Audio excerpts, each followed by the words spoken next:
Okay, good morning, everyone. This hearing is now open. My name is Michael Chalk, and I am the inspector appointed by the Secretary of State to conduct this hearing and to determine the appeal by the Ely Diocesan Board of Finance. Can everyone hear me? Thank you.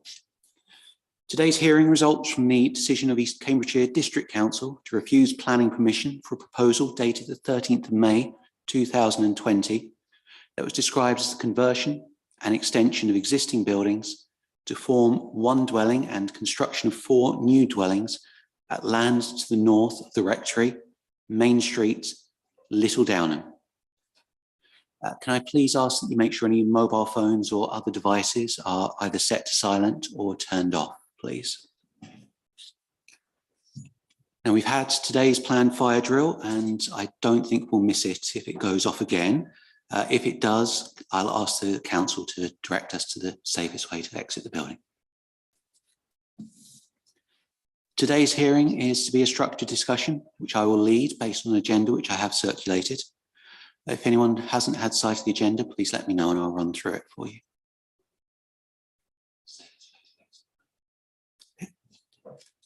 The purpose of today's proceedings is to enable all of you to put forward your points of view and to help me get the information I need to make my decision. It'd be very helpful if you could take turns speaking with no interruptions, and I will give everyone who wishes to speak the opportunity to do so. I will be making notes as we go, so I may need to ask you to speak more slowly or to repeat points to make sure that I've got an accurate record of what's being said.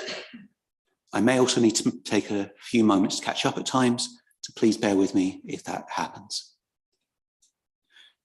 Now, we are using the microphones on the tables here. If you do need to use them at any point, I'll ask you to come forward to one of the desks just so that everyone can hear you and so it's picked up by the microphones here in the chamber.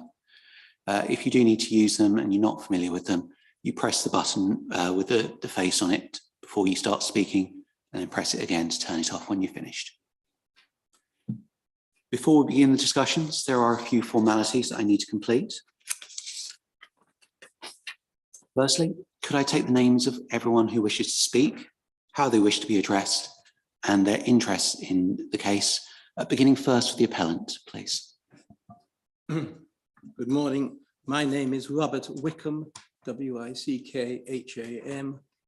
of Howard Sharp and Partners.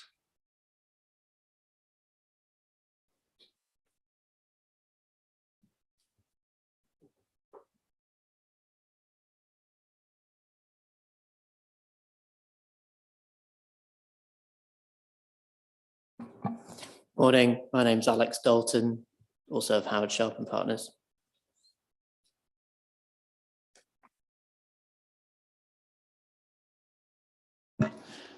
Thank you. And is there anyone else speaking for the appellant today? Councillor Anna Bailey, local member from Downham. Okay, and you're here representing the appellant? I'm here to speak on behalf of local people. Okay, thank you. I'll take your details in objection to the applicant. Okay, in objection, I'll come back to you. Thank you. For the council, please. Good morning, Richard Kay. I'm the Strategic Planning Manager of East Cambridgeshire District Council.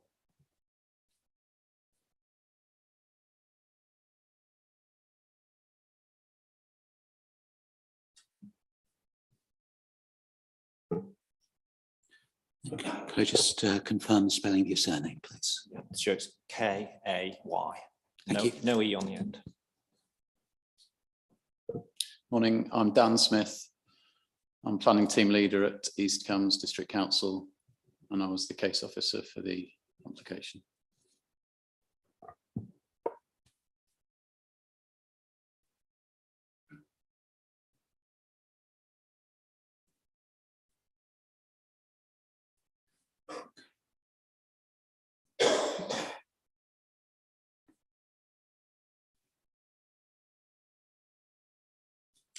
Thank you.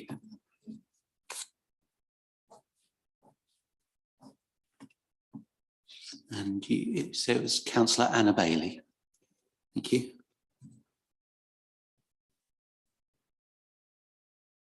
And you're the ward councillor, is that correct? Yes, and local ward member for Downham. Thank you.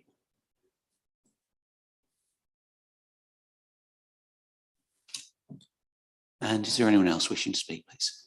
Yes. Marilyn Oldfield.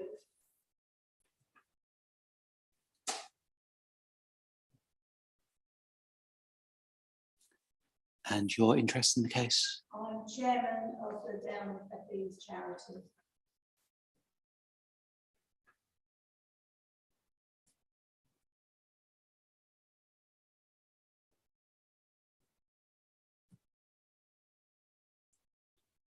Thank you.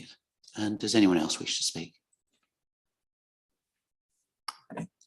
As I said earlier, if you do wish to speak, if you change your mind later on, please just let me know. I'll need to make a note of your name, that's all. There is an attendance list circulating. If I could ask you to fill in your details. If you don't wish your contact details to be seen by anyone else, please let me know and we'll arrange for a separate form for you. Now, today's proceedings are being broadcast on YouTube and a copy of the recording will be available on the council's page, I understand, for about 6 months after once it's uploaded.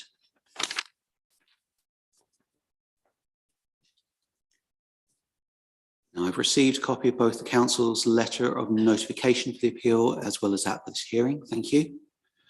And I have seen copies of representations made in response to the appeal notification as well as the original planning application consultation. Those will all be taken into account in reaching my decision. The appellant and council should be aware of all the representations made, but if there's any doubt, please let me know and I'll allow time for you to check them.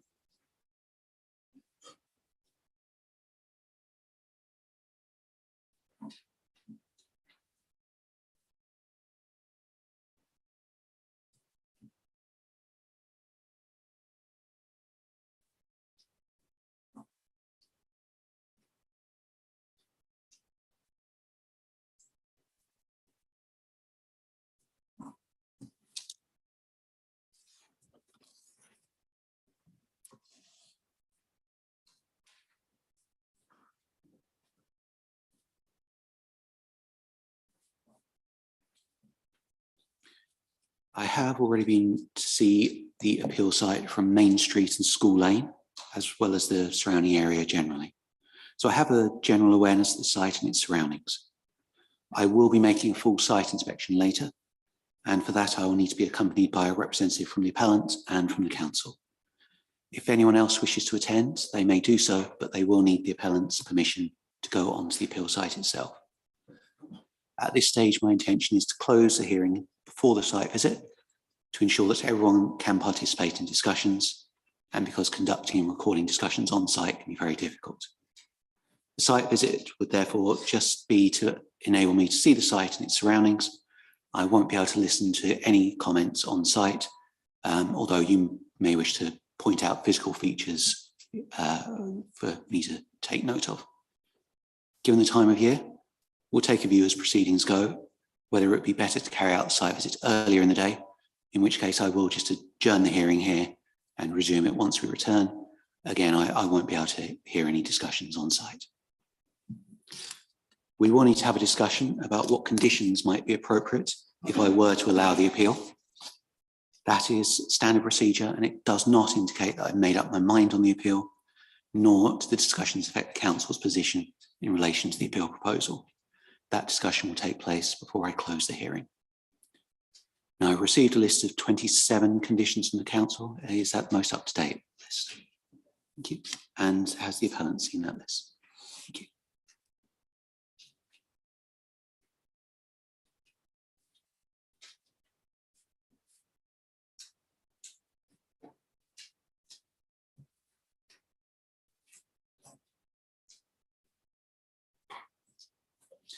I've received no applications for costs and I'm not inviting any. If any were to be made, this should be done before the site visit or in any case before the hearing closes. I will turn now to the main issues for today's hearing. These are the council's supply of deliverable housing land. So just before you do you mind, under the procedural matters item, I've just got one question, if I may. Yeah, we'll come on to that if that's okay. Okay. That's fine, thank you. So the council supply of deliverable housing land, the identification of the most important policies for the determination of the appeal, and whether the appeal site is a suitable location for residential development, having regard to the relevant policies. Does anyone disagree or have any comments on those issues? Okay, thank you. Now, I note that there are listed buildings around the site and that part of the site lies within the Little Downham Conservation Area. In accordance with the Planning, Listed Buildings and Conservation Areas Act of 1990, I am required to have special regard to preserving the listed buildings and their setting, as well as the desirability of preserving or enhancing the character or appearance of the conservation area. The council and appellants agree that there will be no harm to the significance of the heritage assets from the appeal proposal, so it's not something that we'll discuss today. But should I find that there would be any impact, I will address that in my decision. During the discussion, I will invite contributions from one side and then the other, and from any interested persons as appropriate. I may direct some questions just to one party, but if you wish to make a point or feel I'm moving on before you've said anything that you want to, please let me know. I will say, for those seated towards the rear of the room, do feel free to stand up, wave your hand, whatever, just to make sure I don't miss you. Now, I've read all the written statements and submissions that have been provided, so there's no need to repeat any material that's in those. If you do wish to draw my attention to anything specific in a representation that's been made, please do feel free to do so though. There is to be no formal presentation of cases or cross-examination during today's proceedings, unless I specifically agree to it.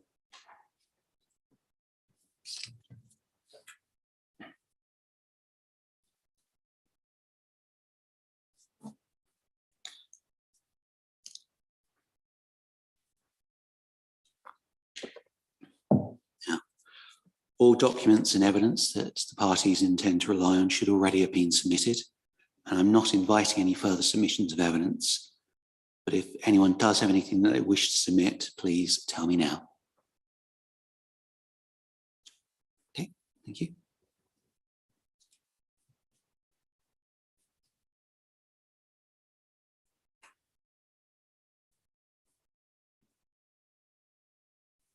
I'd like now to confirm the plans on which I will make my decision. I have the following. Give the council and panel a chance to find the plans.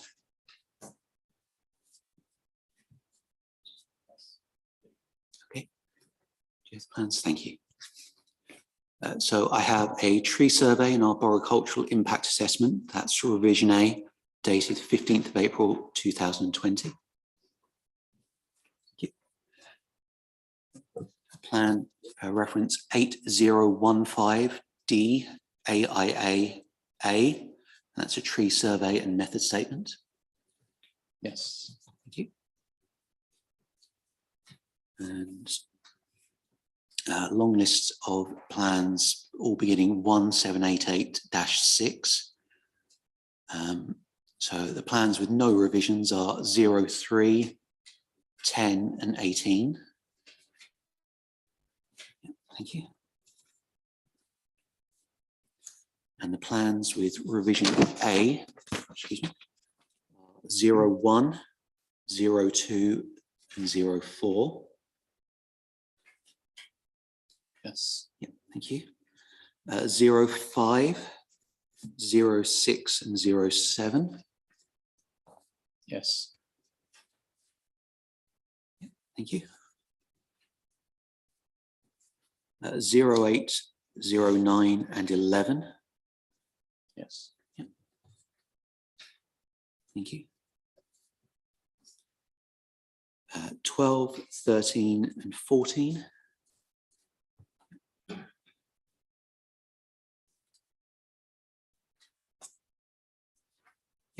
Thank you. And 15, 16 and 17. Yeah. Wonderful, thank you very much.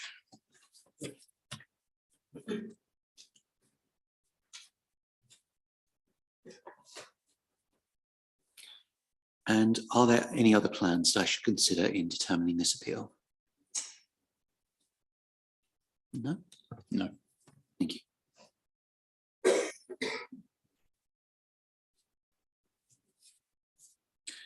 And just for the sake of absolute certainty, those are the final revisions of the plans that were submitted. Correct. Thank you.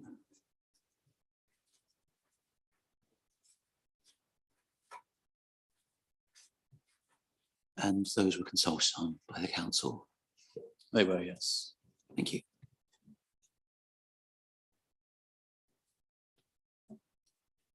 Okay. I will take a break for proceedings mid-morning for lunch and mid-afternoon as required. But should anyone need a break at any other time, please do let me know. Are there any questions about the procedural side of the hearing? I believe you had. Yeah, apologies for jumping in earlier. That's okay. It's just so I'm absolutely clear of the documents that have been submitted by the appellant. So in no particular order, on Friday just gone, a paper was submitted to the Inspectorate. It's one side of A4. Seem to be referring to most important policies. I'm not quite sure whether that was accepted by you or not. Your case officer implied that we're going to speak to you to confirm one way or the other. I'm just, is that in or out, shall we say? That's okay.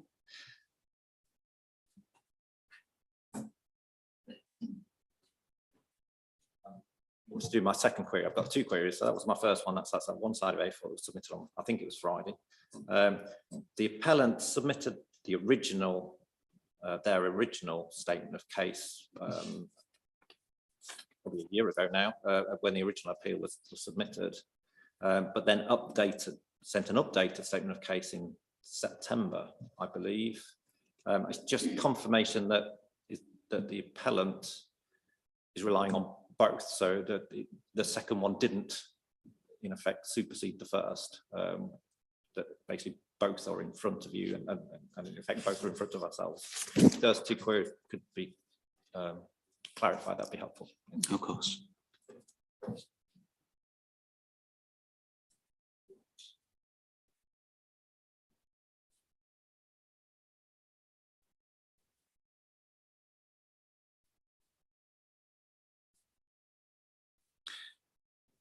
Okay, so the most important policies paper that was submitted, my response to my case officer was that if it related to the question about the parish plan that I asked I think it was early last week, then I was prepared to accept it.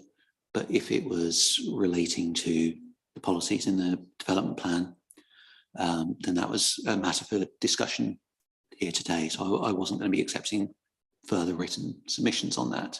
So I haven't seen that document, and it's not before me for consideration, but its contents may come up during the discussion of specifically for that issue. For the appeal statements, my understanding is that both of them were in evidence before us. Mr. Wickham, would you like to clarify on that point? Yes, both are together with the productions that went with both. With regard to the paper on most important policies, at one stage we received an agenda where there was an invitation, I thought, to submit a paper indicating the council's view on the most important policies and our views, which is why I produced that. I think that may just have been a little bit of muddy wording on my part. I was specifically referring just to the parish plan that had been made reference to. But there is, as you say, on the agenda, there is space for discussion of the most important policies. I thought it was helpful if we set out our position on that beforehand, but so be it.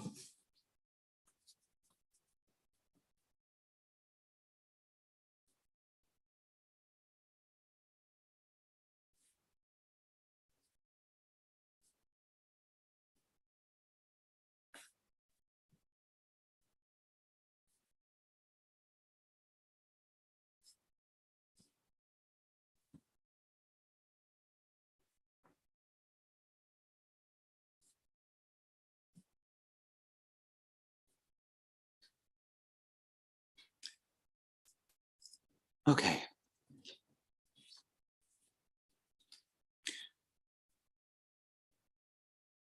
Before we continue, can I just check once more that everyone can still hear me? Thank you.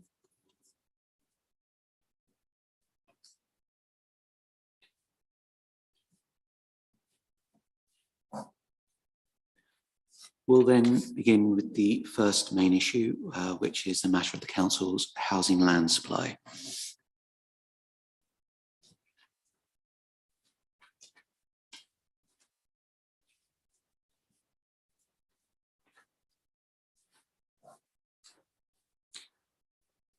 Now, the council is currently carrying out a single issue review of its local plan focused on the delivery of housing in the district up to 2031. The inspector for the review examination wrote to the council in a letter dated 14th of December, raising concerns about the approach that the council has taken to identifying housing need. Both the council and the appellant have provided written comments on the examining inspector's letter, and those are before me for consideration as part of my determination of the appeal. Now, it's not the purpose of this hearing to examine the council's housing land supply in detail, but there are some points that I wish to clarify as they are relevant to this appeal. So, first question for the council, please.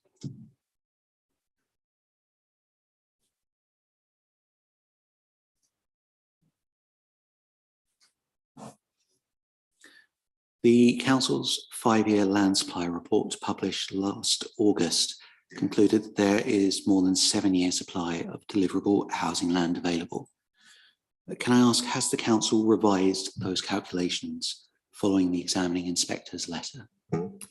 No, it hasn't, and the council sees no reason why it should do so. The next version of the 5-year land supply report will be once this monitoring year ends, which is the monitoring year is to the 31st of March. It's normally in the summer-ish that we would have collected the data in it to enable a further update to take place. So I'm not envisaging prior to July at the earliest an updated 5-year land supply report.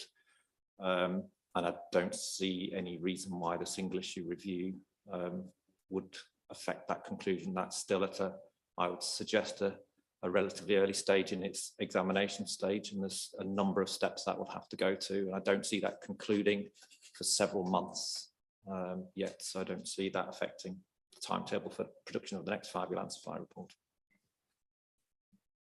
Thank you. So just to introduce on item 3, that'll be primarily myself speaking, just for the benefit of yourself and the rest in the room. As we go through the agenda, it's more light. Head towards the case officer when we get to more specifics about the site. So just by way, for the rest of agenda item 3, yes, it will be myself. Thank you. Thank you.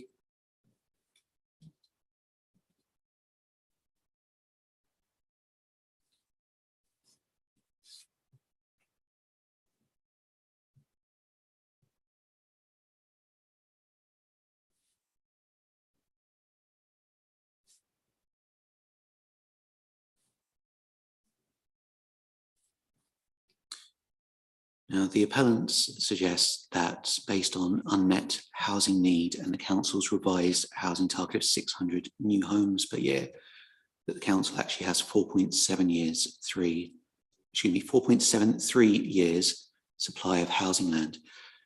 Could I ask the council to respond to that, please? Sorry, could you just refer me to the paper you've taken that figure from? It was the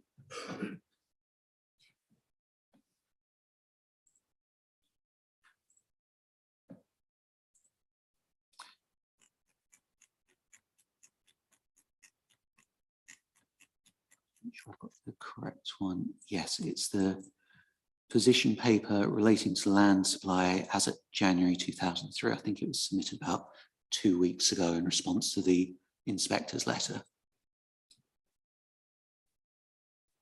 Thank Need you. a moment I've just find got it. that up. That obviously was submitted quite late in the procedures. We do not recognise that paper or those calculations whatsoever. What the appellant appears to be doing is jumping to a number of steps ahead in the process of the local plan single issue review which, as I said, is still at a very early stage and no decisions have been reached by the inspector on that. That inspector is duty bound to talk to us to resolve issues. That process is ongoing. Even when that stage has ended, it will be subject to 6 weeks consultation. Again, the inspector's duty bound for that to happen, and only then will we see any inspector's final conclusion. So there are an incredibly large number of steps to go before any weight, in our view, can be put on that inspector's findings. In fact, we don't know what his findings are, so we can't put any weight on something that we don't even have in front of us as his final findings. Therefore, we do not recognise that part of the method the appellant supplied. We equally do not recognise the deduction of supply from our supply. It seems to be based on the appellant's updated statement of case. We do not agree with any of those deductions. We have repeatedly tried to seek answers from the appellant on its position on 5-year land supply. So this then came in very late in the day, and we do not recognise it. I think if we are to explore 5-year land supply thoroughly, if there is a serious challenge to our 5-year land supply, then the council respectfully asks that a considerable more time be set aside to enable a thorough and robust 5-year land supply debate to take place, where line by line we go through the appellant's challenges. We've not been given that opportunity. These have come in very late in the day, and therefore our position is that the 7 or just over 7-year supply is the robust position of this council that should be relied upon for this appeal, and we see no reason why it shouldn't. I'm in your hands, so if you do want to go through 5-year land supply and each of the lines of challenge, then we can do so. But as I said, that will take a considerable amount of hearing time, and I respectfully ask we have preparation time to do so as well. Thank you. Thank you.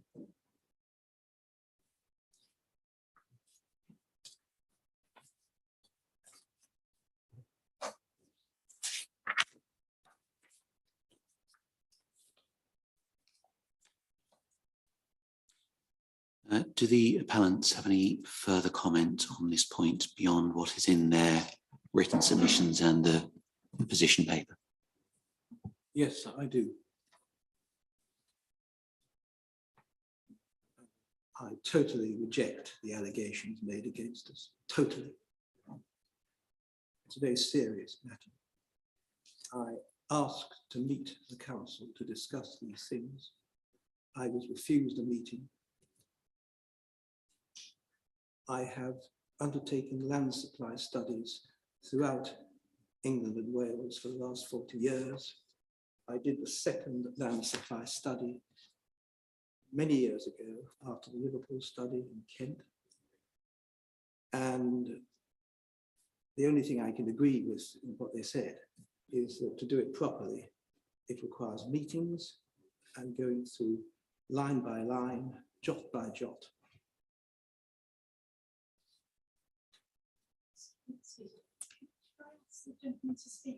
Sorry, yes.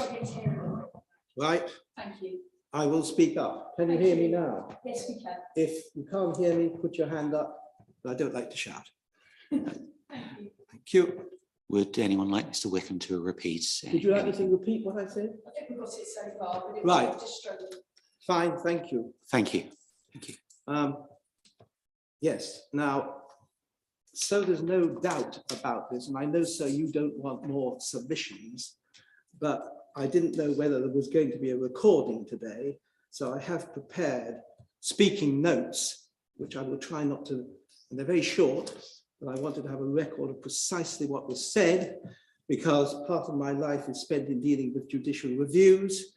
I hope I don't land up with another one, but I try to cover the situation. The appellant's position is as set out in the position paper of 2023. The demand side is of critical importance. This matter has been considered by 3 inspectors dealing with the matter in detail. the review plan, the single issue plan, the Soham case, and Inspector's nurse on the review of the plan. So we have 3 experienced inspectors dealing with this matter. On the supply side, the table shows how the council's anticipation of completions has been seriously in error. For example, the 2020 supply tables anticipated completions of 1,135 homes in the year 21-22. The actual figure was 619. We have gone back to the start of the plan period and considered the earlier report, which seriously overestimated performance. The larger sites are shown producing 1,336 homes in the last 2 Sorry, years. Mr. Wickham, can I just ask you to speak a little bit more slowly? Sorry, but I have precisely the notes to save you having to write it all out, but I'm keeping to them precisely. If we could ask for a copy to be made, just so that the council can receive that as well. But, I've got one for them too. oh, okay, if you could pass that through. I will give you time to go through it so that everyone can I hear got it. straight from them. Thank you.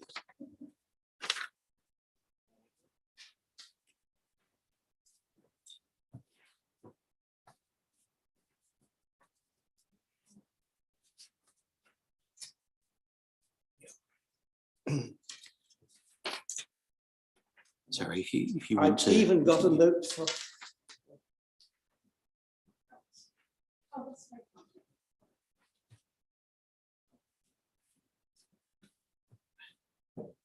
kind. So I just explained how we did the table. And I got to the paragraph, the penultimate paragraph, the large sites are shown producing 1,336 homes the last 2 years of the 5-year period.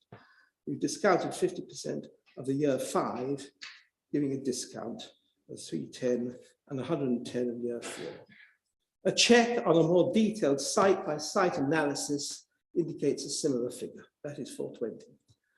The anticipation of small site delivery is even more fanciful. The table 2 shows anticipation of upper 400s, where the average is just over 100. On the other hand, it swings to extreme pessimism. And in fact, I increased the figure in 1 year. We prefer a steady average figure. That's all I've got to say. Thank you.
Does the council have any response?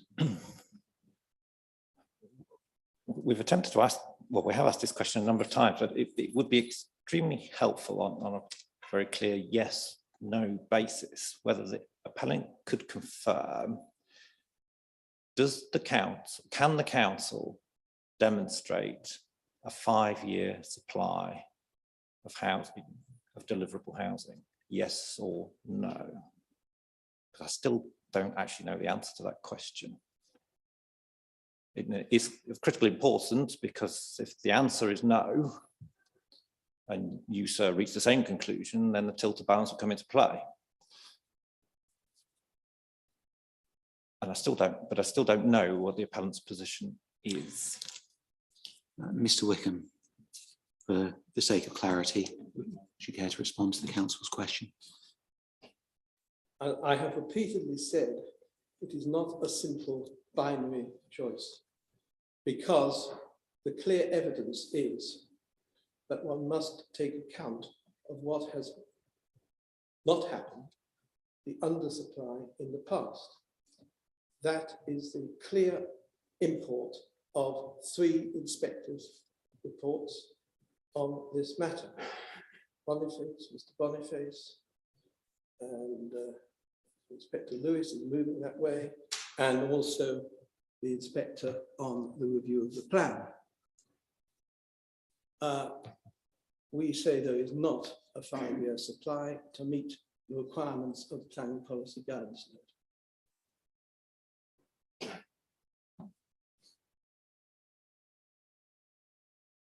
But I would add that I can agree with the council that to do the matter properly, it is line by line analysis, and we would also have to see the evidence which they say they have, but I haven't seen, supporting the rate of development on the various sites from participants.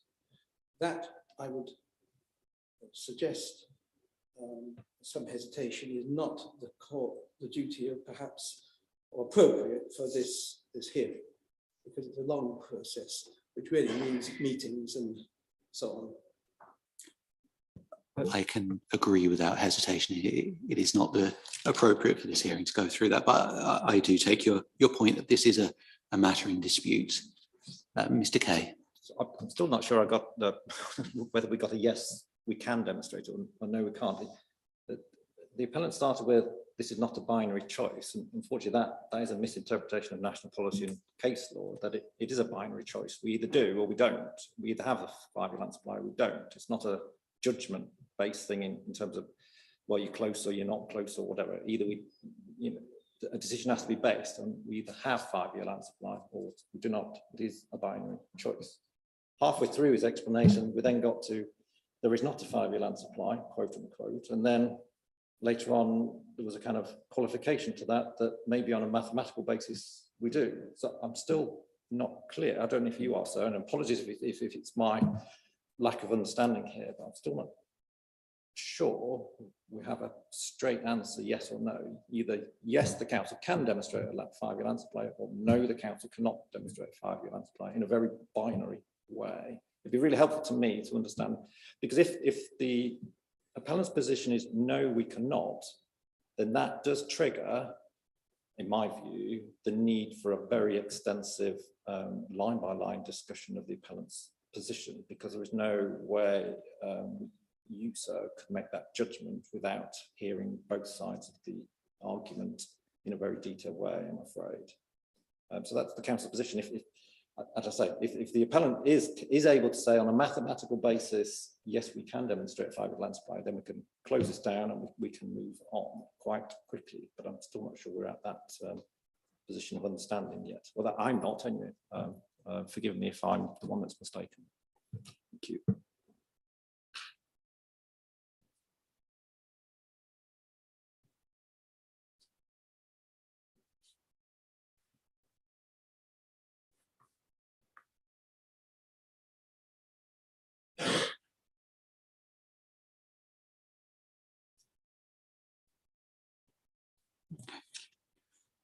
Mr. Wickham, any further comments? I don't think I can add very much to what I have said. The problem the council faces is much deeper than they seem to perceive. They have pulled out of the review of the plan. They've had 3 critical comments on these matters from the 3 inspectors I've detailed in my speaking note. One has to look at the demand side, that is what is required, as well as the supply side. I asked to go through the detail jot by jot. I was denied that. I have a duty, not just to my clients, but as a trustee of a homeless charity and other organizations that I represent, to care for these matters properly. And I think there is some common ground that this isn't the place to go through line by line the sort of thing that one should do in a private meeting outside a hearing or inquiry, which is what we did and have done for the last 40 years. Here's the second study done nationally. That was what was done there, and that's the way to do it. But I don't, with respect, think that a hearing is the place for the detail work. No, well, that evidence has not been put in front of me, so it's not something that we'll be doing today, to be clear, nor does it need to be done to proceed with the determination of this hearing, this appeal. Could I just make one final Please. concluding remark then? So we haven't had that clarity, but from our position, our evidence is very clear that we have a very robust 5-year land supply report. That demonstrates very clearly we have a very healthy supply of housing, land in excess of 7 years. We've had repeated inspector decisions confirming as such. Some of those were on the basis of inquiry and cross-examination, which including the Soham one that I'm sure you're familiar with, that concluded that we comfortably had a 5-year land supply. We've had other hearing cases of which you've seen submitted in the evidence demonstrate we have a 5-year land supply. We've got no clear answer from the appellant here, other than a line in a very later submitted document saying, which implies that maybe we don't have a 5-year land supply. That's not robust evidence, and we've not got an opportunity here, the council, to defend on a line-by-line basis the accusation we're giving. It's unfortunate that we haven't had that clarity, but I think we just have to leave it there, so that our position is exceptionally clear, previous inspector's decision is exceptionally clear, and we can only urge you to find the same conclusion that those inspectors have done so. Thank you.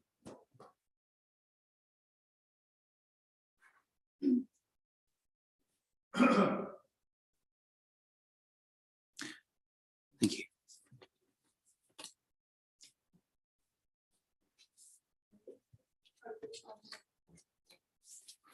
If it's regarding the matter of housing land supply, yes. Yes, it is. Yes. I'm sorry, we could debate probably all day about the 5-year land supply. Back to actually a local 10 village called Downham that has recently had a new development of 22 homes, some of them shared ownership and for new time buyers as well as large family homes. We've got some more plans coming in, I think, next year for further development this year. In May, sorry, on 2022, along Ely Road, probably for 40, which again will be shared ownership, smaller homes as well as family homes. Obviously, infrastructure doesn't improve with schools, buses, the rest of this. So for an actual village, that is quite a large development. And it also is for younger people who want to stay within the community. This development has got nothing to do with homelessness. Nothing to do with youngsters who want to start a family or start a home. These are large, going to be expensive housing that is not required within our area. Thank you. Thank you.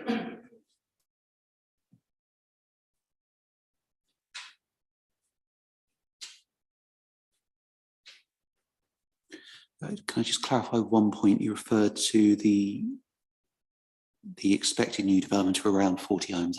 That's shared ownership. Was the development of 22 homes shared ownership as well? Some of them were, yes. Some of them. 2-bedroom, 3-bedroom house. Okay.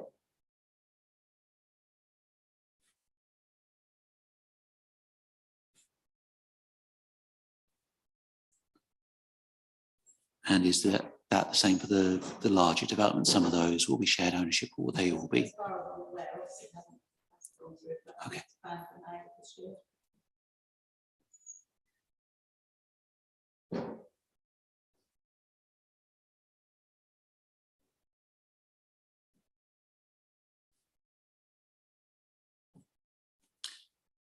Thank you. Mr. Wickham, any final comments on that before we move on? Briefly, our view is that this case does not revolve primarily around the detailed calculations of the 5-year land supply. We'll be coming to how to look at the case as a whole later on, I'm sure. But if it did, then frankly, the only way to seek justice in the situation is that the matter is adjourned to the detailed investigations and meetings between the parties, and through a freedom of information request to the council to get analysis, to look at the sort of information that is normally provided by councils in support of their figures, and in particular responses from the various developers and participants to the timing of development. We can't do that today, I think we can agree that, but if it was important in this case to get justice, then that's the only thing to do. We'd have to adjourn, and that's going to be a long job. I'm not seeking that because I don't think it's necessary. Okay, thank you.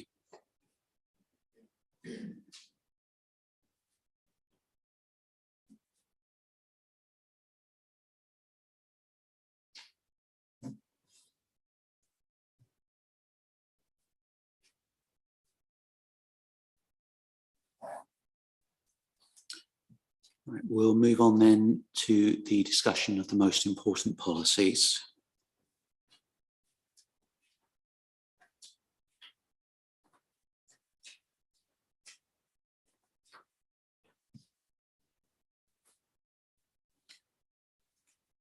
Now, as I understand it, it is common ground between the main parties that the most important policies in the East Cambridgeshire Local Plan 2015 include Growth 2, ENV1, ENV2, ENV11, and ENV12. If that's correct, we do not need to discuss those policies today. That's certainly our position today, yes. Thank you. Mr. Wickham?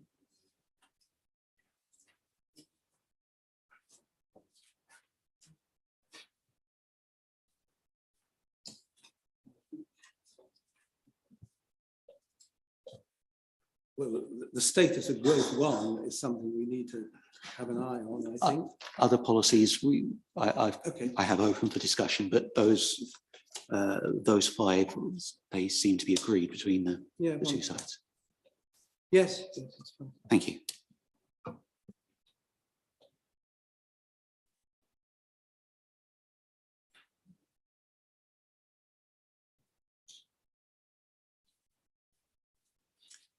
So turning then to policy Growth 1. To the council first, please. Is Growth 1 one of the most important policies for the determination of this appeal? Thank you, sir. Yes, I think our view in this particular case is that Growth 1 is not a most important policy for the consideration of this scheme.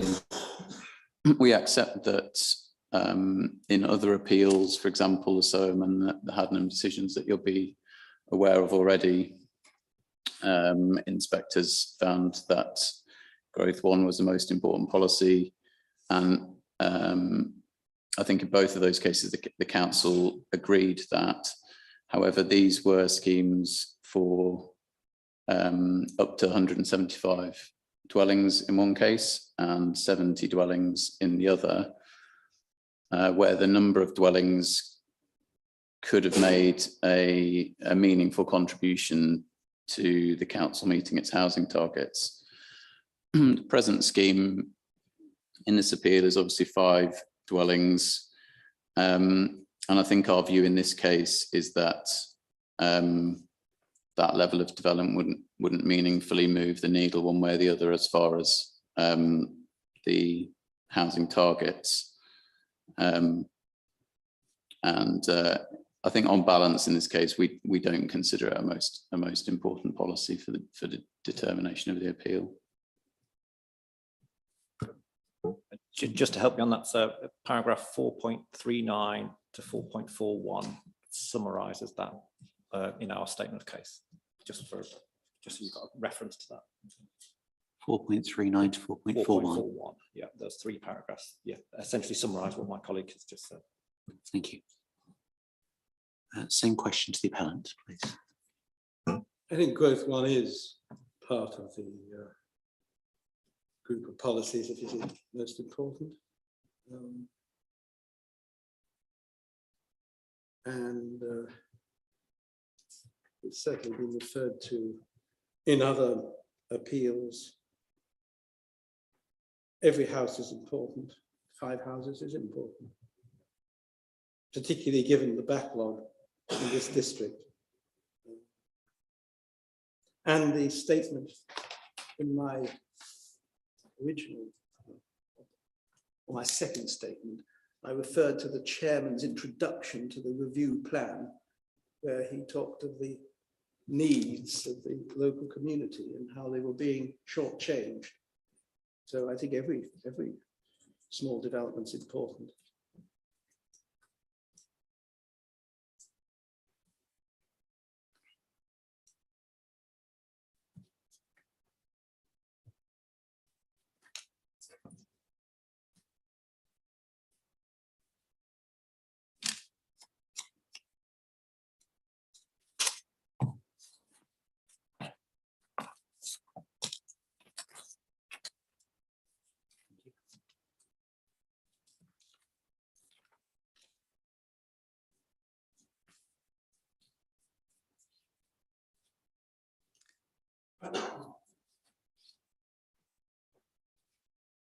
And back to the council, please. What weight should be afforded to growth one in the determination of this appeal?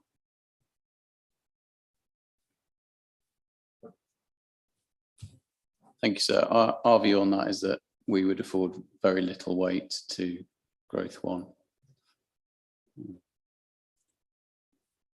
I would just say that I think if our position on growth one is that were you to disagree with our position that that's the most important policy for the appeal, our position is that overall the basket of most important policies would remain up to date, given the policies that we've accepted are most important thus far.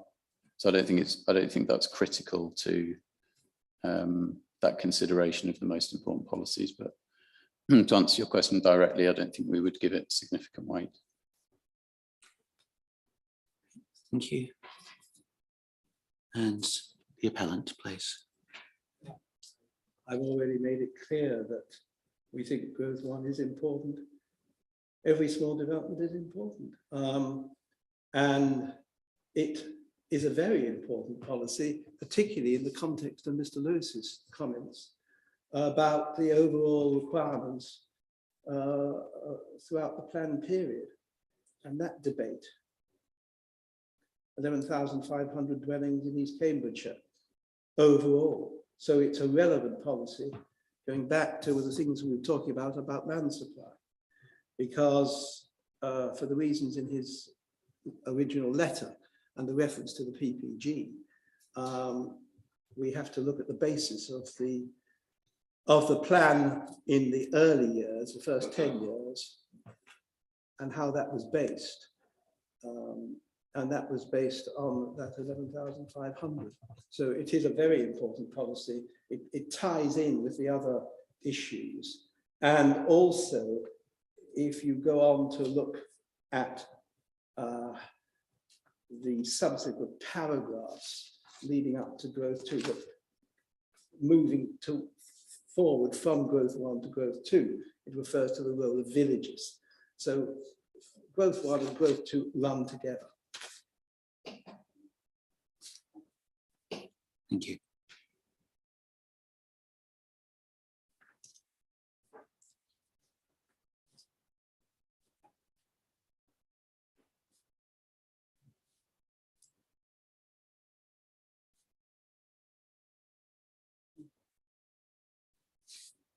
Yeah, may I add to that? I had done an analysis of the, I misunderstood the note from the Inspectorate that I thought we were meant to put something in on the policies. And I'd done an analysis of this. And on the Swaffham Bulbeck appeal, growth 1 is referred. And the Haddenham appeal, it's referred. So it does seem to feature in, and of course in so on as well. It does seem to feature in inspectors' decisions. It didn't feature in the Forth Drove decision, which the council produced, but that was for, well, that was for a sort of conversion in the middle of the countryside. So I can. Okay, thank you. Policy growth 4. Is that one of the most important policies? I think, yeah, for the council, that is not a policy which we think is most important for the determination of this current appeal.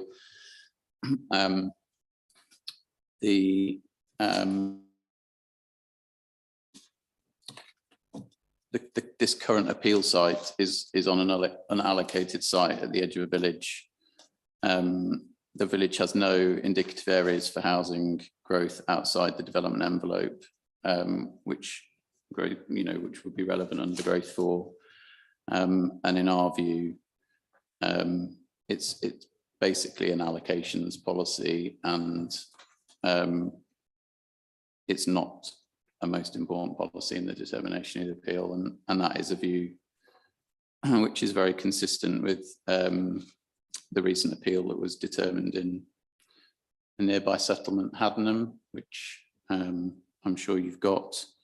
The inspector in that case concluded that it wasn't one of the most important policies for the determination of the appeal, as it sets out allocations over the plan period. And they drew a distinction in the application or the relevance of that policy with the Soham decision, because in Soham, that site was identified as a broad area for growth. That wasn't the case in Haddenham, where the policy was considered not to be most important, and it's similarly not the case here.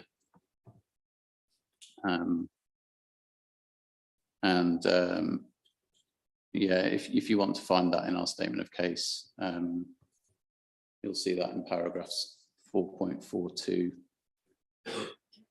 and 4.44, sorry, which sets out that argument in a bit more detail. Thank you. And to the appellant, please, policy growth 4, is it one of the most important policies? Yes, I think it is. It was referred to as Soham, and Soham was not allocated for development. It was on the edge of the town or village. Growth 4 refers to two aspects to growth 4. The first aspect is to enable the delivery of 6,500 dwellings on the edge of towns and villages. And a separate part of the policy goes on to define some of those sites, not all, but some. So there are two aspects to it in terms of the thrust of delivery. It is relevant because it is a site on the edge of the village, and that's what it refers to. Okay, thank you. Sorry, if I may. Just bear with me one Sorry, moment. yes, of course.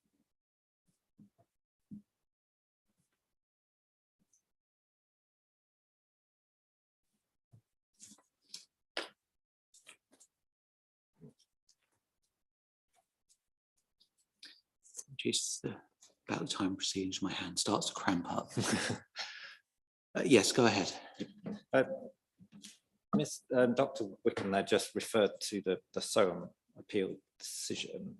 I just wonder if it might be helpful to you, sir, if Dr. Wickham could explain why he feels you should not reach the same decision that Inspector Reagan reached in the Hadnam appeal, where that inspector, for a similar size settlement away from the main settlements of this district, she reached the view that growth 4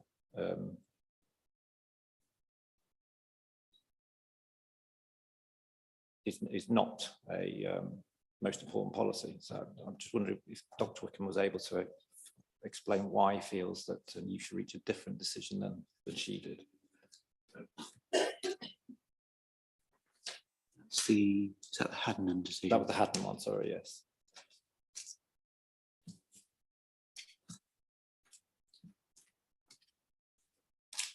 Clearly, for consistency in planning decision, you have to, as I'm sure you're fully aware, you have to consider previous inspector decisions, and if you're reaching an alternative view, then clearly you have to have the reasons for that, and maybe Dr. Wickham can help explain what those reasons might be.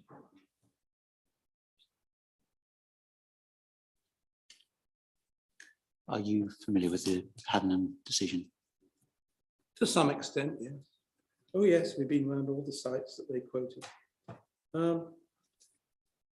I can't be sure what was in her mind, but it may not have been put to her specifically when what was put to the hearing or inquiry. I'm putting the point in growth 4, it is relevant and important because it refers to specifically 6,500 running on the edges of towns and villages. That's one part of it. That may not have been put to her. I don't know. I wasn't there. Just to help the appellant, if I I may, don't need your in help, our really. statement of case at paragraph 4.43, we quote the inspector, and she says, I quote, the appellant in that particular case, the appellant considered that policy growth 4 is one of the most important policies for the determination of this appeal. So it's clearly put to her. She then went on to say, however, I do not agree. So it was clearly put to her, and she made it very clear that it was not. I was just wondering whether. I'm afraid you misquote me. I've specifically put the point in this way. So whether it was put to her in this way, I don't know. One part of growth 4 is 6,500 drains on the edges of towns and villages. Stands by itself. Then it goes on with the details of the sites. Now, whether that concept, edge of town and villages, and 6,500, the first part of growth 4 was put to her, I don't know. And there's no evidence that it was or it wasn't.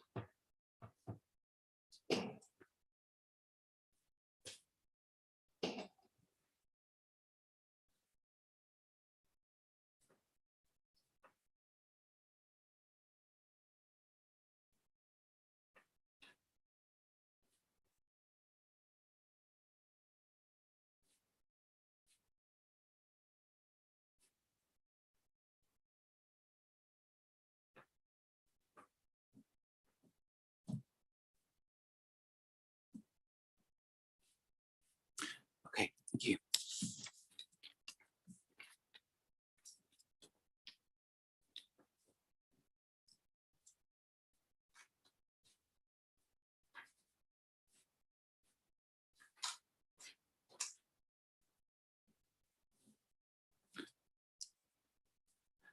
And what weight should be afforded to policy growth 4 in the determination of this appeal to the council, please? We wouldn't afford any weight to that policy. Certainly no significant weight, very little. If you want me to settle on one of those, I would say very little.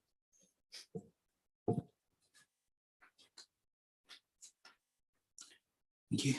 And to the appellant as well, what weight should be afforded to policy growth 4, please? Considerable weight. Considerable weight, sorry. Considerable weight. It concerns the delivery of growth.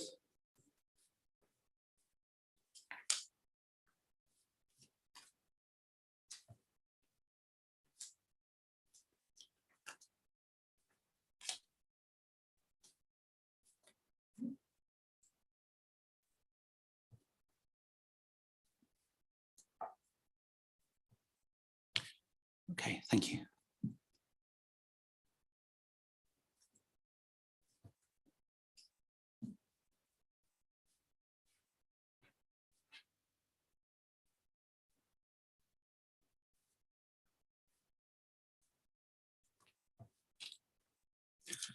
And policy growth 5, is that one of the most important policies?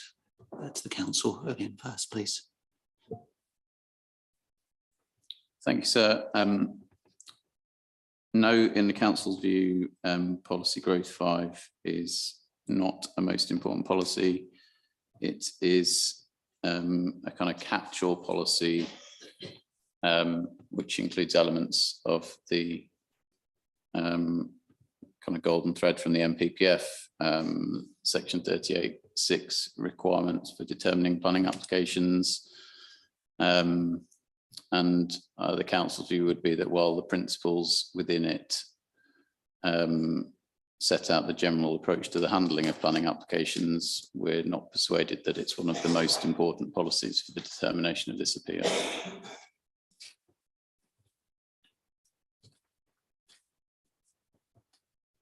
And if I may just add to that, the council's not aware of any recent inspector decisions that has equally considered it a most important policy.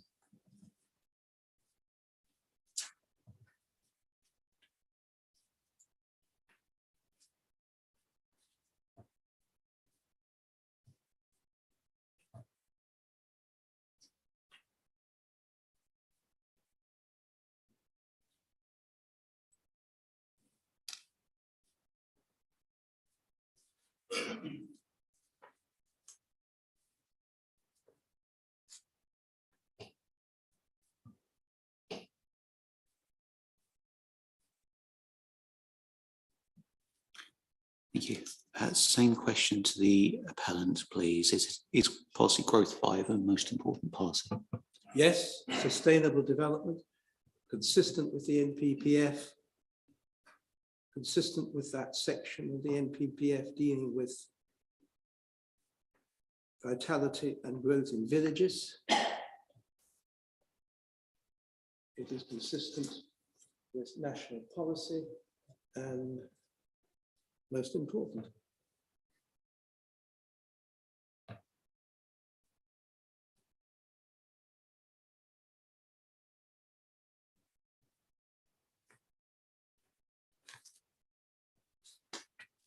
Thank you.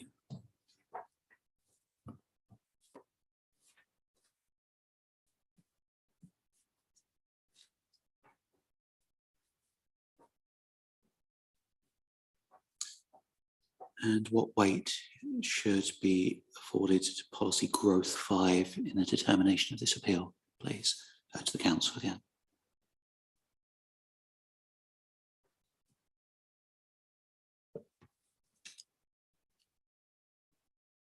From the point of view of the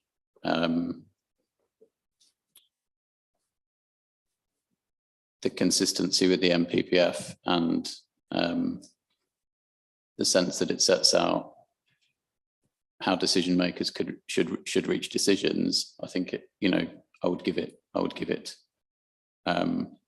weight. I'm not sure I would say I give it any significant weight in determining this particular appeal any more than with any other planning application or appeal.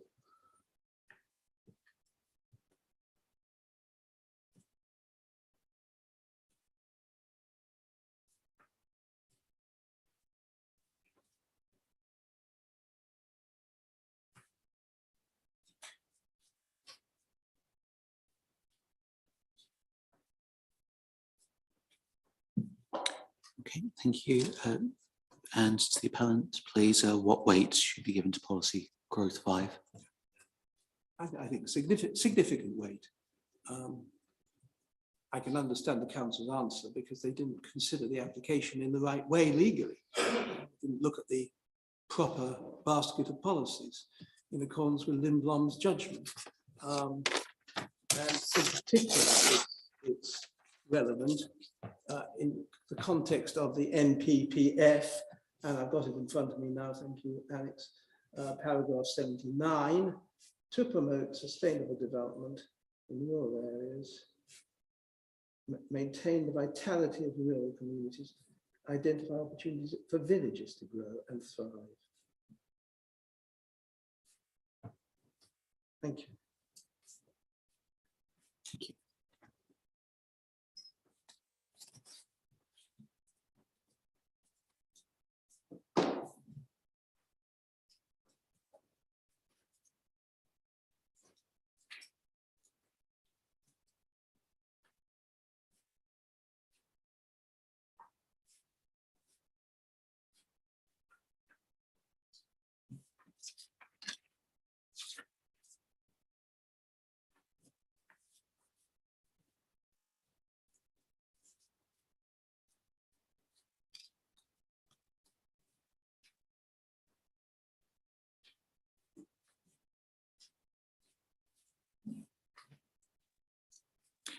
Now, I've seen references in submissions to a parish plan for the area. Is that a made neighbourhood plan? No, it's not. So I'm responsible for neighbourhood planning, overseeing neighbourhood planning across the district, and I can confirm that is not a made neighbourhood plan, and it wasn't prepared under the neighbourhood plan legislation. So in my view, can be given very little, if any, weight. There is no emerging neighbourhood plan that would be relevant to this particular appeal site.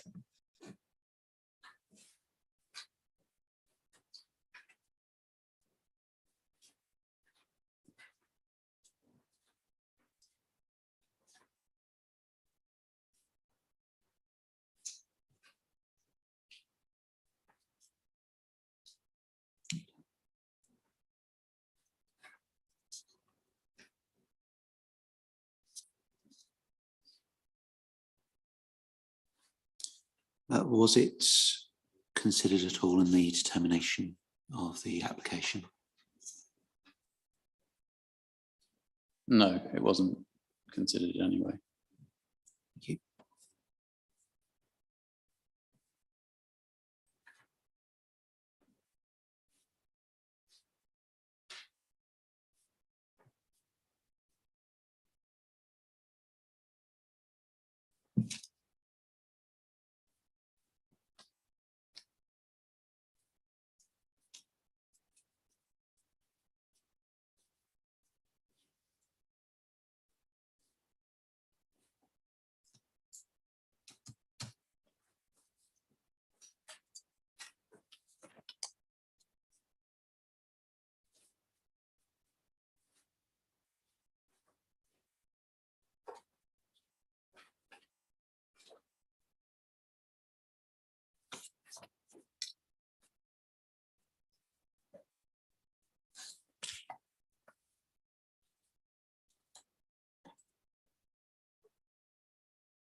Okay, does anyone have anything further they wish to add on the matter of the most important policies before we move on, please?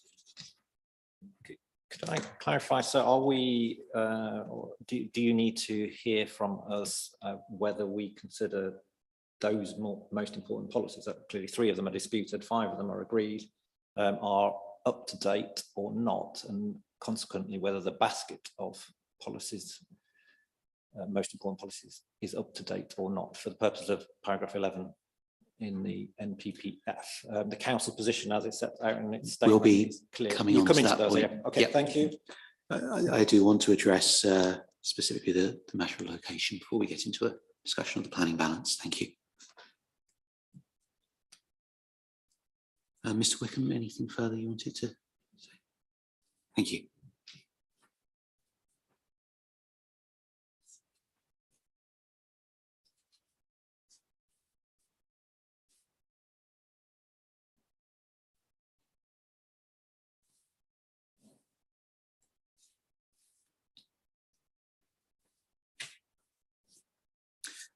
Okay, the question of whether the appeal site is a suitable location for development.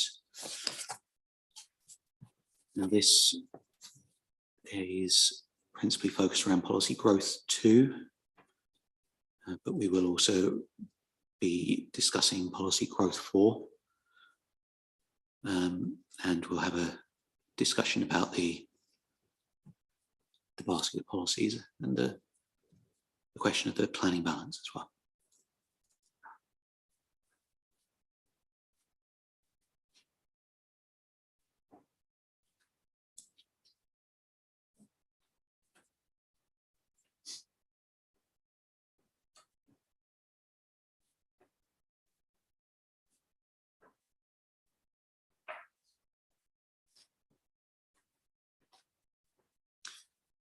So to the council first, please.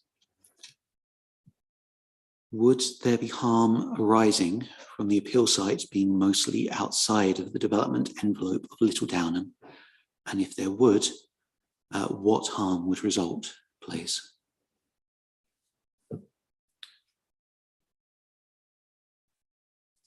So from the council's point of view, the appeal scheme conflicts with policy growth 2 of the local plan. And as we've said, I think agreed during the discussion of the most important policies, growth 2 is a most important policy. And in our view is arguably the most important policy in the local plan. And the conflict with growth 2 is therefore a fundamental breach of the development plan, given that the policy sets out the locational strategy guiding development in the district. And in our determination of the application, we have given that breach very significant weight. And in our view, allowing proposals which would be contrary to that policy would undermine the plan-led nature of the planning system, which is advocated by national policy.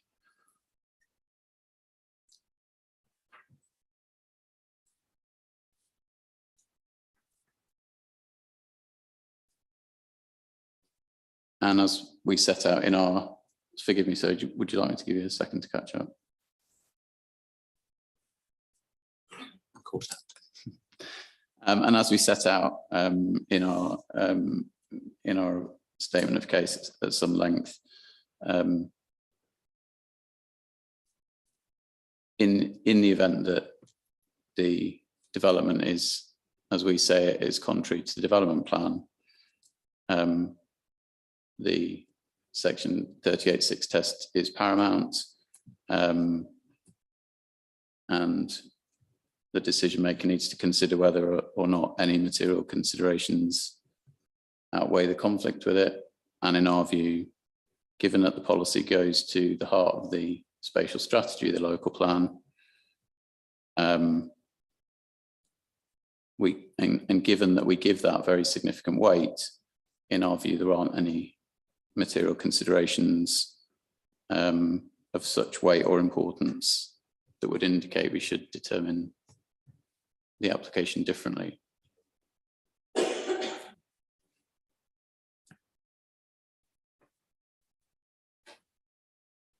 And policy growth 2, and I'm happy to elaborate on this if you would like me to at any point, but policy growth 2 obviously does include exceptions to that locational strategy as far as village development envelopes are concerned, and does in some circumstances provide support for development outside of settlement envelopes, including in some situations particular types of housing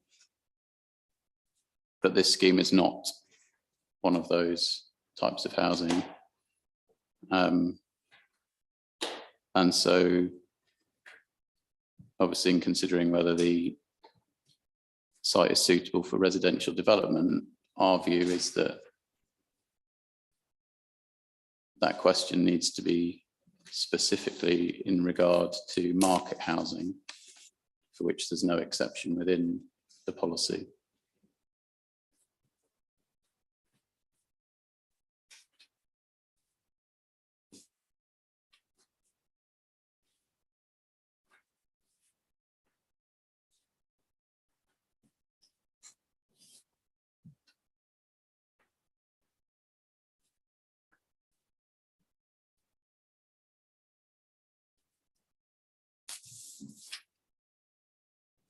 Thank you.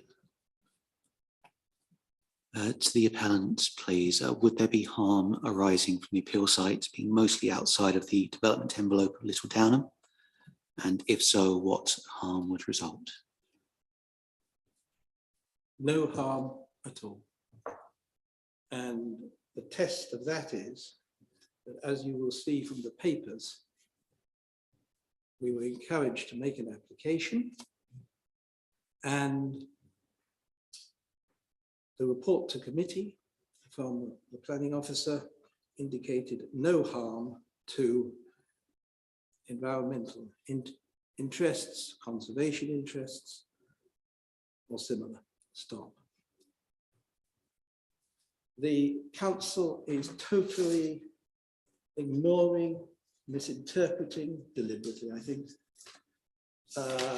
the leading case on this matter, which I have put in my papers, the judgment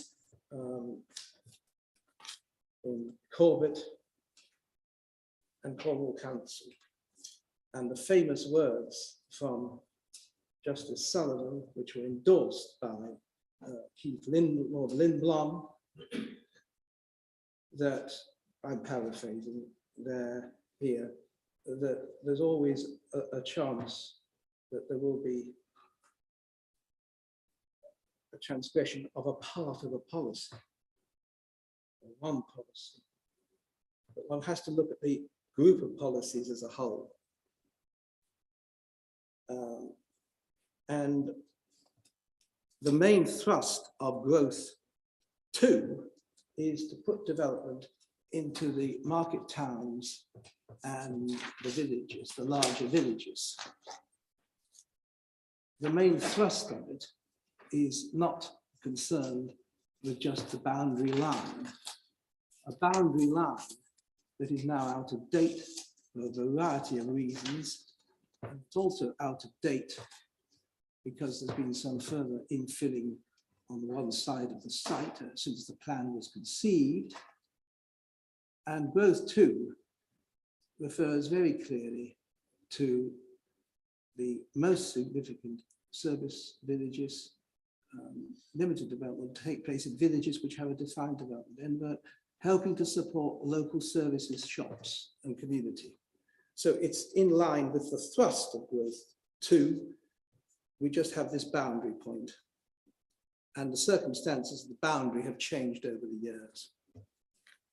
So the council has referred to other appeals, and it's very significant that when you look at the other appeals, how the inspectors have dealt with the various policies. And again, I will keep precisely to my speaking note, and to save everybody having to write it all down, I will distribute this because I thought this would come up.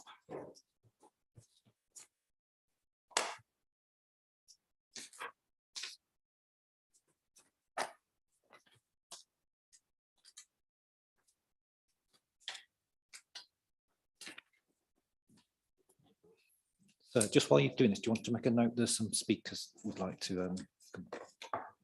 Yes, sorry, once Mr. Wickham's finished, I will invite other comments. Thank you.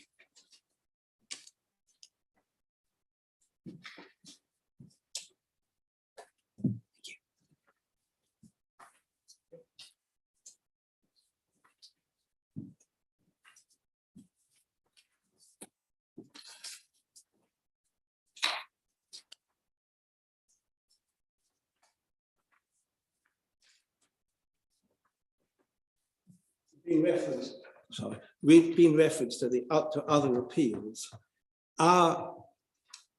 This little table sets out at the application stage and at the appeal stage which policies were referred. We've been refused on one reason only: growth 2. No other objections. Witchford, the council referred to that in their papers. At application stage, growth 1 and 2 were referred, ENV 1 and 2, and indeed EN 1 and 2 featured in the appeal decision. Landscape harm. Swaffham Borbeck, again referred by the council, growth 2 and ENV 1 and 2 at application stage, and the inspector supported that, referring to the proposal would harm the character and appearance. I repeat, when the planning inspector was dealing with the application, he confirmed that the character and appearance of the area was protected by the proposal. We did a lot of work on the design. Same with Soham was allowed, of course, that was 1, 2, and 4. Fourth drove, briefly, it's a growth 2 was only referred there. Nothing to do with the appeal site, reached by narrow lanes in the middle of the countryside, and Haddenham was refused on growth 2, ENV 1, 2, and 170 of the NPPF, and the inspector supported EN by 1 and 2 as reasons for refusal, reasons for dismissal, and the recent neighbourhood plan. Adverse landscape impact. Nothing to do with the sort of site we've got here, as shown by the photographs. In fact, why the council referred these appeals and said it's looking around the countryside, I don't know. But there we are. That's my answer. No harm at all.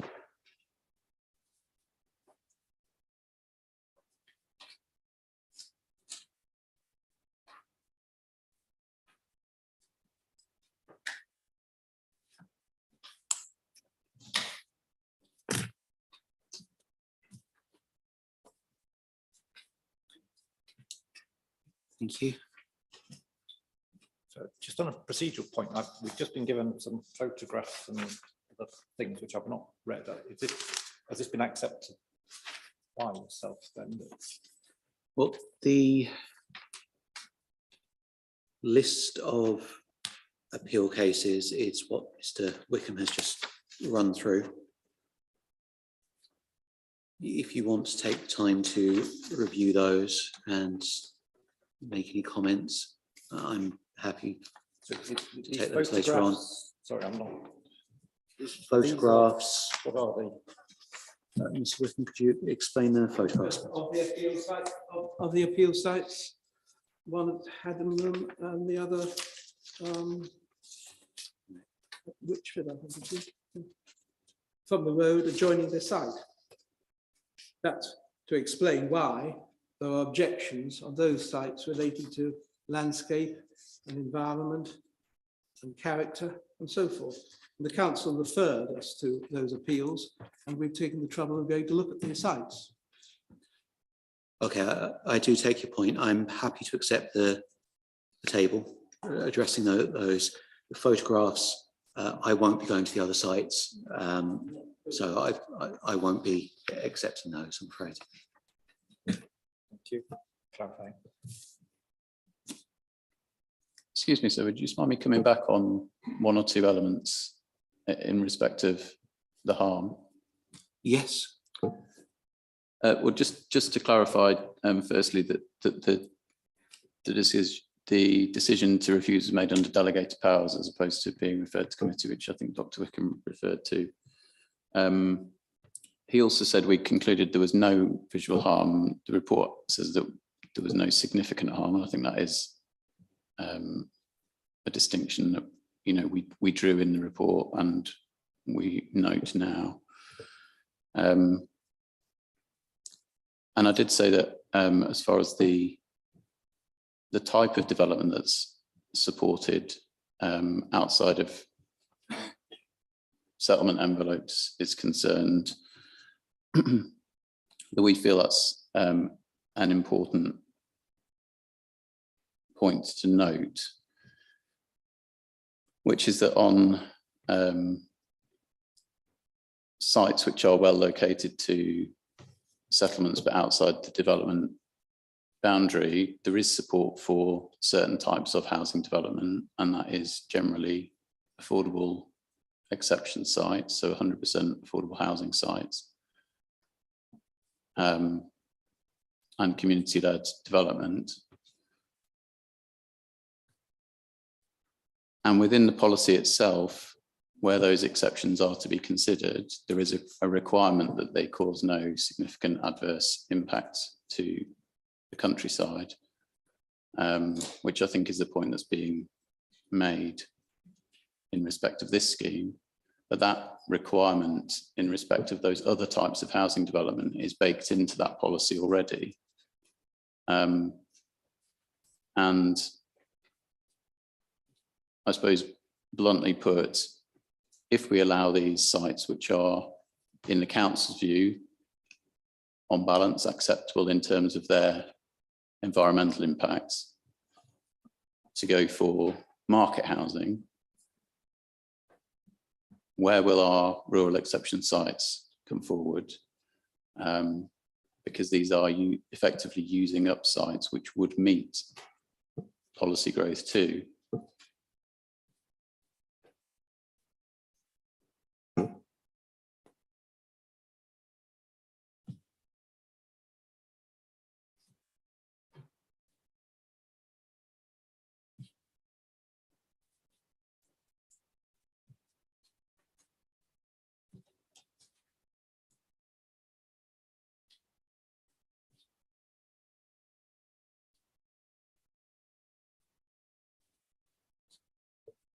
So just to finish up on that point, sir, sorry, that is a harm in our, in our view.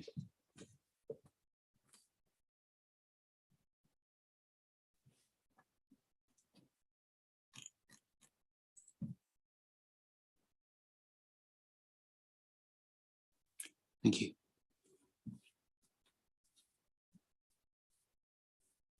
Any further comments? Yes. Are the council now introducing another reason for refusal?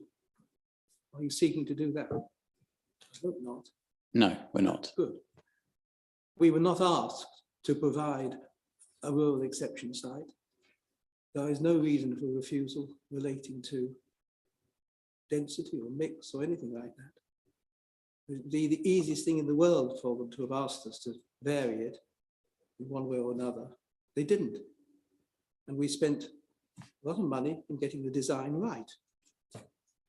And there's no reason for refusal, unlike all the other appeals relating to these matters. And the report to the planning officer's report confirms there is no harm.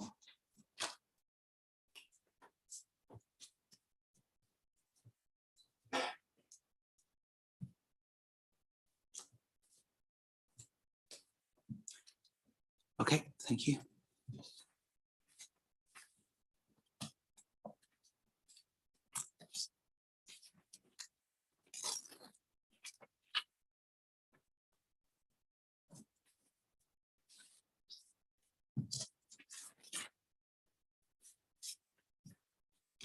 Councillor Bailey. Thank you very much, sir. I respectfully disagree with the parent on this matter. I grew up in the village of Downham, not very far from the application site. I know the village like back of my hand. I've been a representative member of the Downham Villages since 2007 in this authority. I'm currently the leader of the district council. We care very much about our local plan and the upholding of its policies. I was involved in forming the 2015 local plan, and later on that we were trying to have a refresh and a new local plan, which unfortunately fell for a number of reasons. We pulled out the process. One of the reasons, because it was utterly undermining the position of the emerging local plan to our community-led development policy, which is an accepted policy in the 2015 local plan. Now, my feeling about the location strategy, we decided in our 2015 local plan that we wanted a location-led plan. And that is why we have the development envelopes in the settlements, which are important to local people. Those lines around the villages and the settlements were very carefully considered at great length in the development of our 2015 local plan. They are very important to local people. It is why we work incredibly hard to hold on to our 5-year land supply in this organisation, because it matters. And in Little Downham, we had an allocated site in the local plan, which was based on a number of factors, but importantly as well, local housing need for the village. That site has been built out and is very successful and has been all welcomed. So my concern about this issue of the appellant stating that there is no harm at all, I respectfully disagree, because I think it will undermine this policy significantly. And most importantly, this council has taken, frankly, a national leading position on bringing forward community-led development and supporting community-led development, because it is a form of development where local people are able to have some sense of control and a massive input into the development that comes forward. And most importantly, they're able to set the local allocations policy for the affordable homes on the community-led development sites. Now, this, if we start doing away with the importance of the development envelopes, we completely undermine that policy, which will be a travesty, because we have had a lot of very successful and growing amounts of development that have come forward from communities themselves, some of them significant size as well, 500 homes in Kent. And I do not want this policy to be undermined by this site and the position that the appellant is trying to put forward. Thank you, sir. Thank you.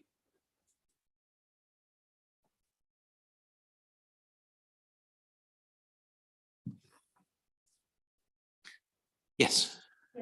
When you talk about harm, and you say there's no harm to the environment, what about the environment of our tenants who live along Store Lane? Every single one of those who live on the right side of the lane will be harmed by the oversight of these large 4-bedroom and 3-bedroom houses that will look straight into their gardens because of the closeness to their boundary. That is a significant harm. Also, the development of backland. Are you then going to say that the whole of the land behind the old rectory near the church can be developed?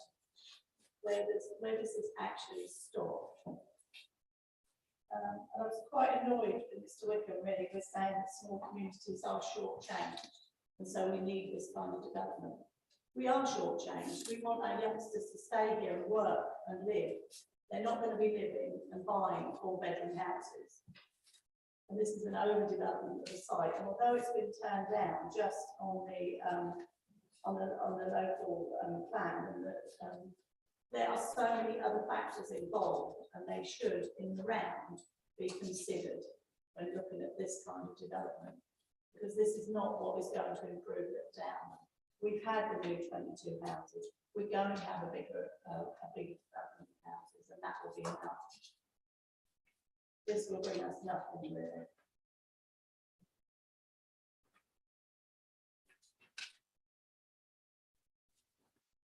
Thank you.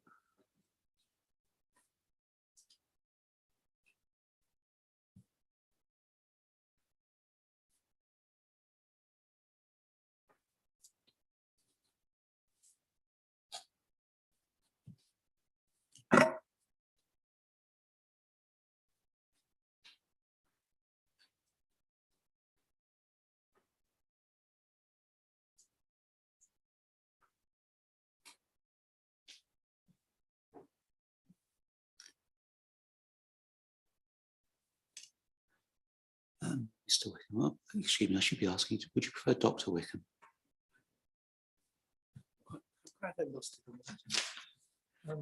Do you have any comments on Councillor Bailey's?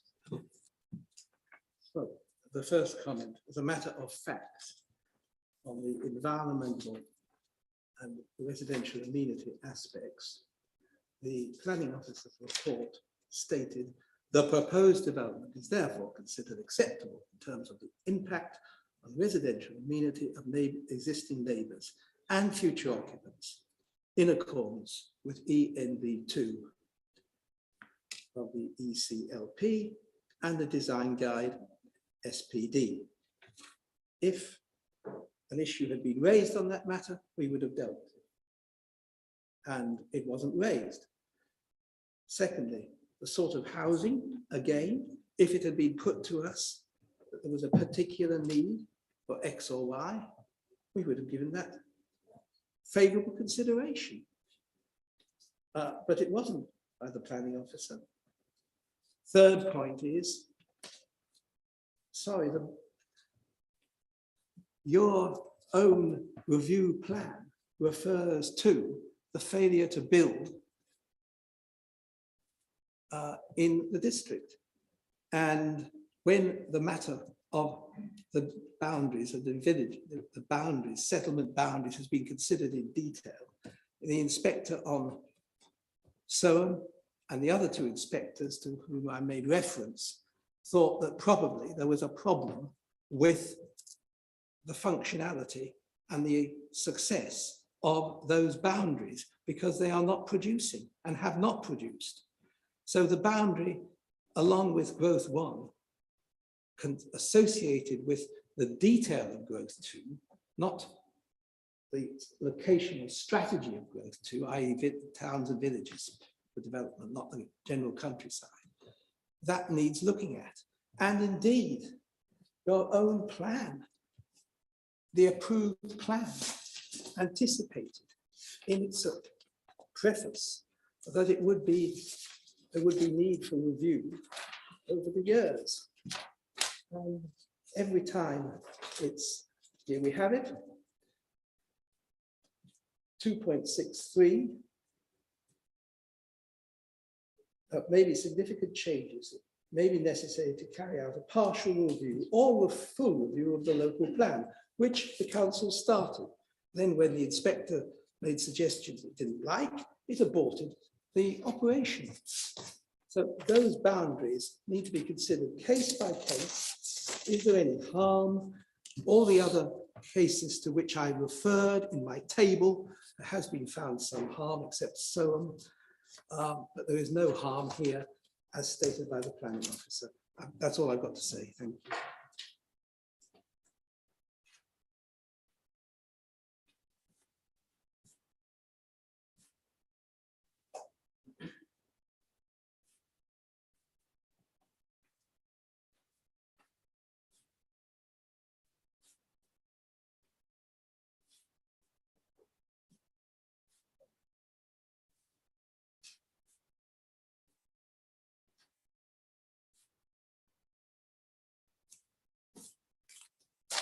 Thank you.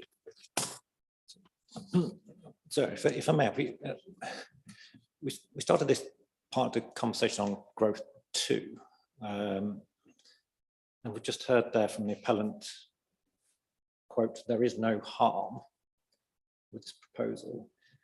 So just, I think it'd be helpful to us all if we're all crystal clear whether the appellant's position is that there is therefore no conflict with policy growth 2.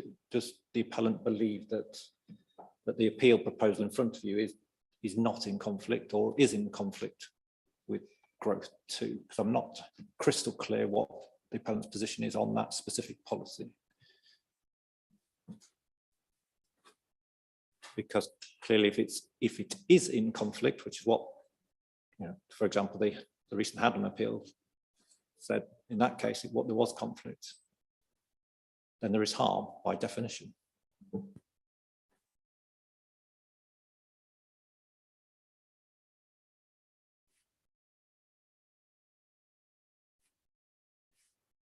I mean, just for the avoidance of doubt, clearly the council thinks it is in conflict with growth 2, and that was a reason for a refusal, and hence harm. Thank you.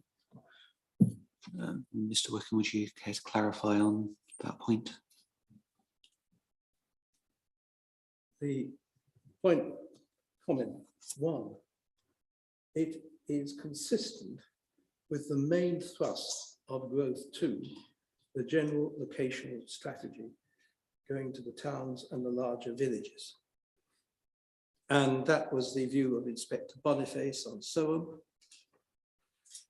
where he, get the paragraph, referred to the proposal being consistent with the thrust of the policy. I'm paraphrasing.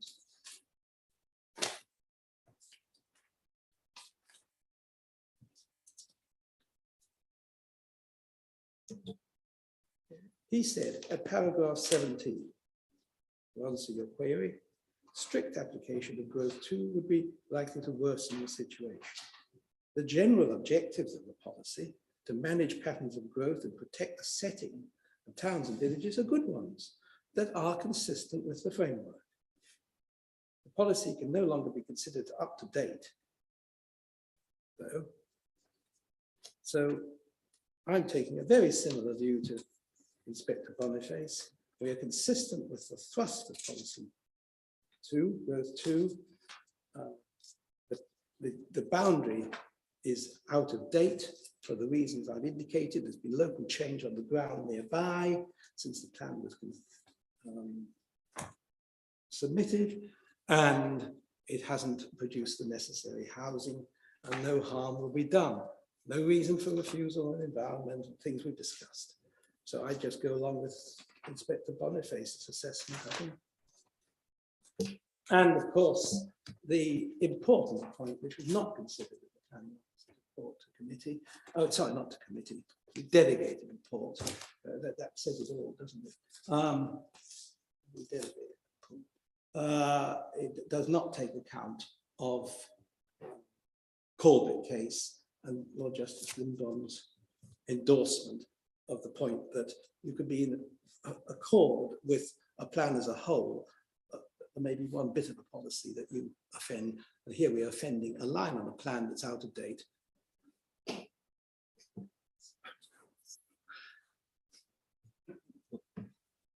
When you've got it, we'll come back.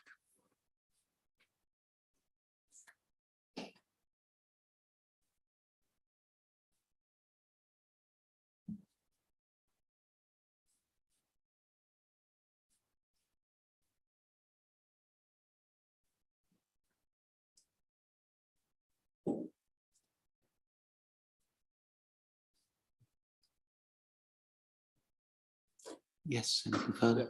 Well, just picking up on that last line, the council position is it does greatly offend the policy, but a point Dr. Wickham's raised twice now, just now and earlier, was that he suggests that growth 2 directs development to and his words were, the 3 main settlements and the larger villages. The policy does not do that. It directs growth to Ely, Soham and Littleport, and then it says more limited development will take place in villages. There's no reference to larger villages, no reference to directing growth to villages, to larger villages. So we all need to be clear that what the policy does is direct growth to the 3 main settlements, the 3 towns, or Ely being a city. It doesn't direct growth to Little Downham, it doesn't direct growth to villages.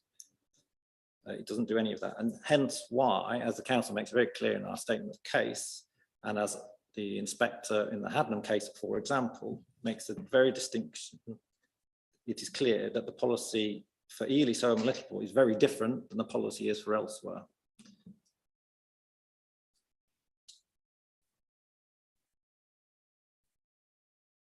So I think we would just respectfully ask that you, I'm sure you will, very carefully read growth 2 and what that policy actually is doing and where it directs growth. Thank you. Thank you. Do you want to make any further comments on that point?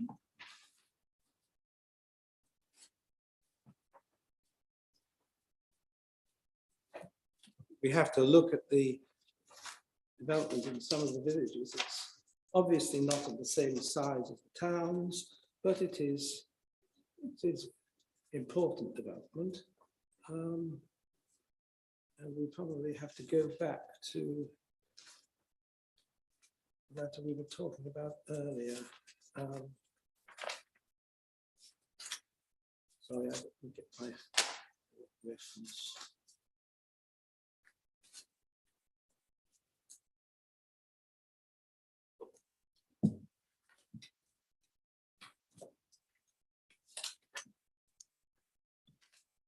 Yes, we have to go back, I suggest, to growth 4, and we see there some of the villages.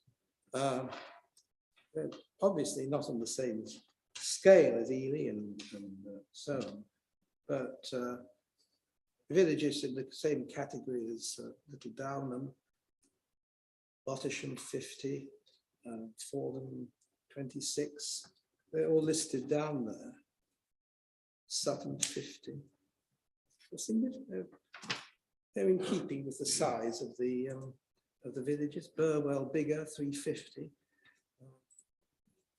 So I'm not making any more than that. It would be inappropriate to consider a large development here, but not 5 houses, one of which almost exists already.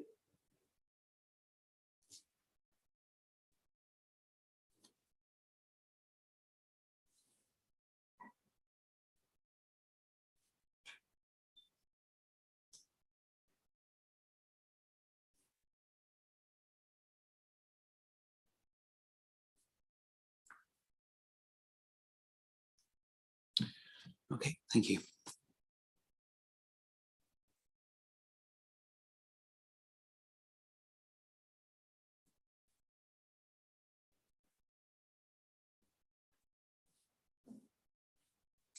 Turning to policy growth 4, would the appeal proposal accord with the criteria of that policy to the council first, please?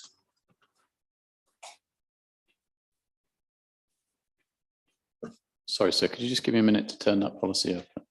Thank you.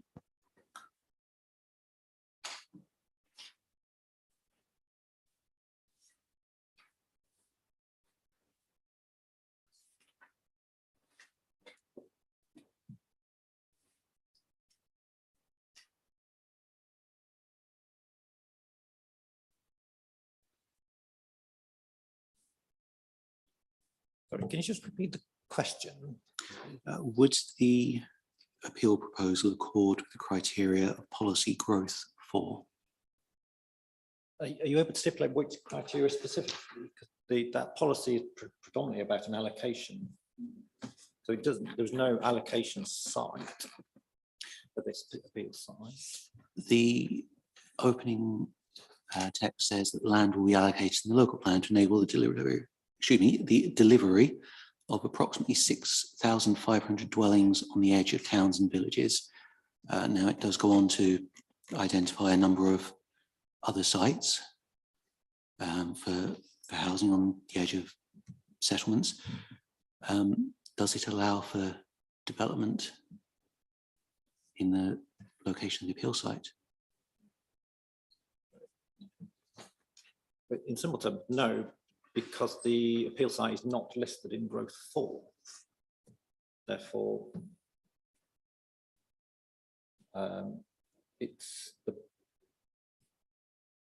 proposal is not, I suppose, not in conformity with growth 4 because growth 4 doesn't list it as a specific site. That's the angle you're referring to. If you're referring to, do we have enough land to meet the numbers that it refers to? Then yes, we've obviously debated that already. We have a very healthy supply of housing supply, well in excess of what we need to achieve.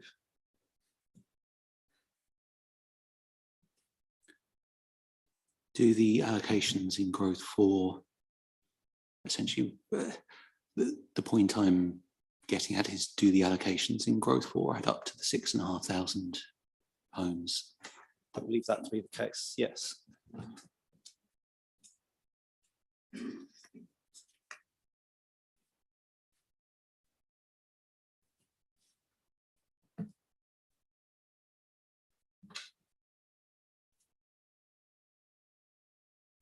There's perhaps, to help you, sir, perhaps a slightly easier way of looking at it is in the supporting text to that policy. So it's page 33 of the local plan, under paragraph 3.5.7.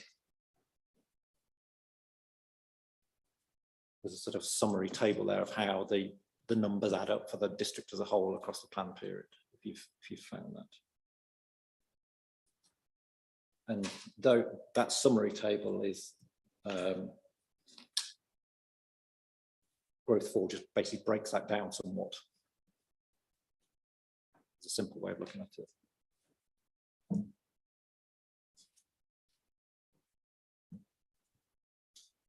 Obviously, since 2015, there's been other sites approved, etc., etc. So things have moved on inevitably. But broadly speaking, it's the situation on the ground today is consistent with that table at 3.57 and the policy growth 4. Yes, table 3.2 in the plan. Yeah. Thank you.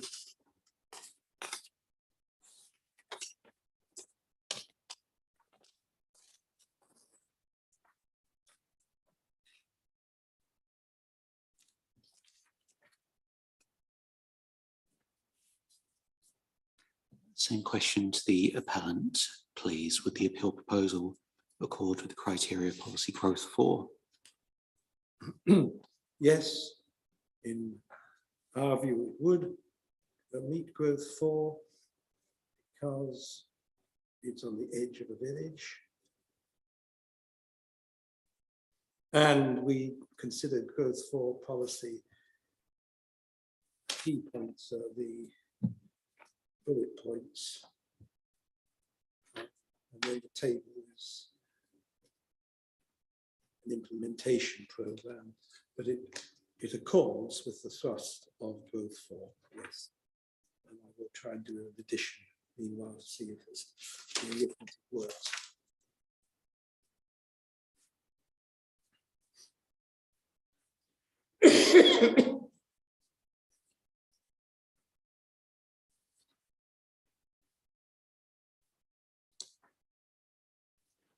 Yes, Councillor Bailey. Well, Mr. Wickham's. Just briefly, thank you. I must confess to being a bit confused at the tail end of the last discussion. I was going to bring up this table because the appellant seemed to be quoting figures from the table in question in growth 4 at the end of the last discussion when he cited places like Sutton.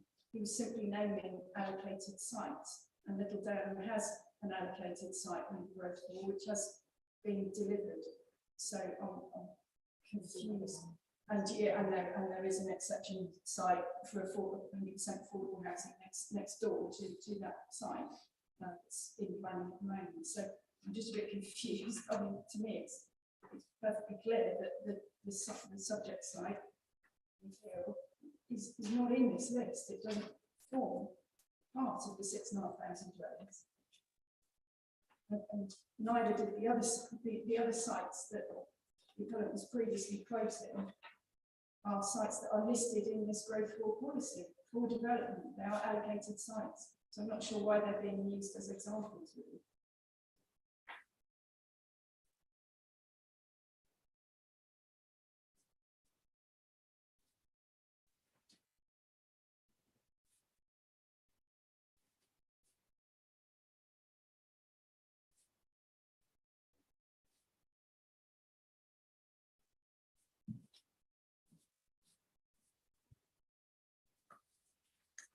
Sorry, please. Only to make the point that the villages are taking, in accordance with that table, some medium-sized sites. In other words, we were discussing what size of site was appropriate to a village as opposed to a town. And the examples I was giving were simply to show that the villages were taking small and medium-sized sites, and our size of site was consistent with the sort of sites that were being developed in the villages. That was all.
did you want to take more time? You said you were checking the numbers.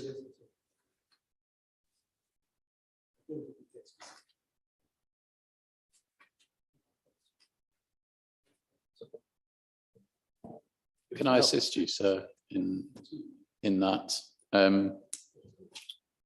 If we, in running through the table, if I can just turn it up, so that in the main policy, the table that's listed with the allocations, there's one site which in Ely, which is the station gateway area, which has an estimated capacity of between 400 and 630.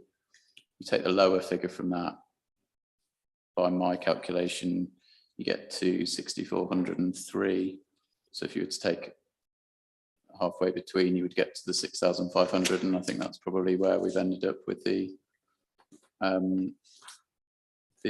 figure in the table that my colleague quoted to you, which is the 6,508, I think it is, in the allocations in that table 3.2 under para 357.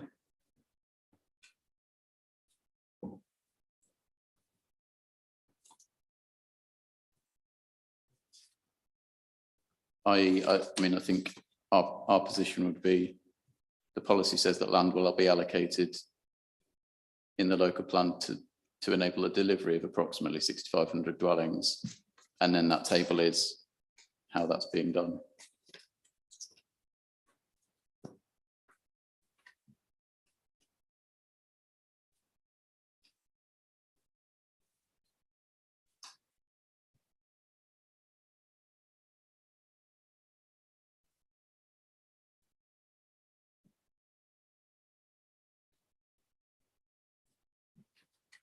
Okay, thank you.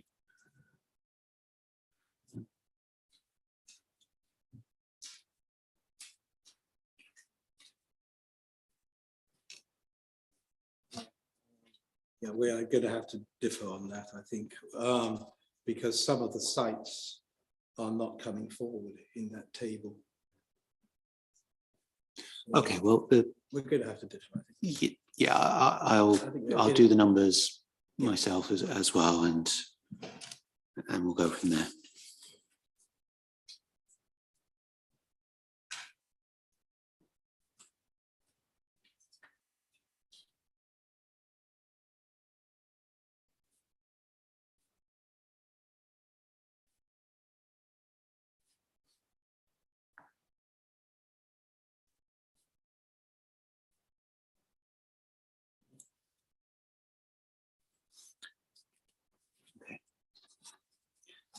If I were to find that policy growth 2 is out of date, how much weight should be given to any conflict with it in determining this appeal?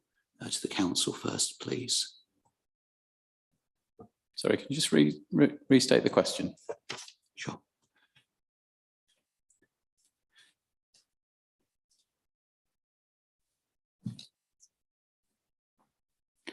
If I were to find that policy growth 2 is out of date, how much weight should be given to any conflict with it in determining this appeal?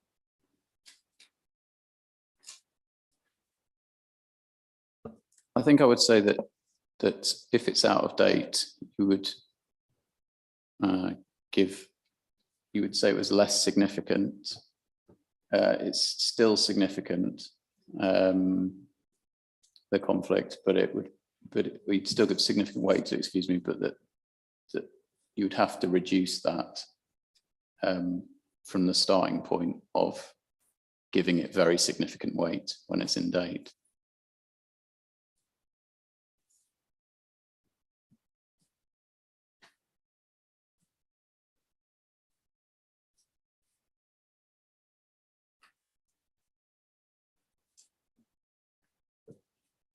Thank you. And same question to the appellant, please. I think I would suggest you follow the line of the Zoning Inspector, give some weight to the general thrust of it.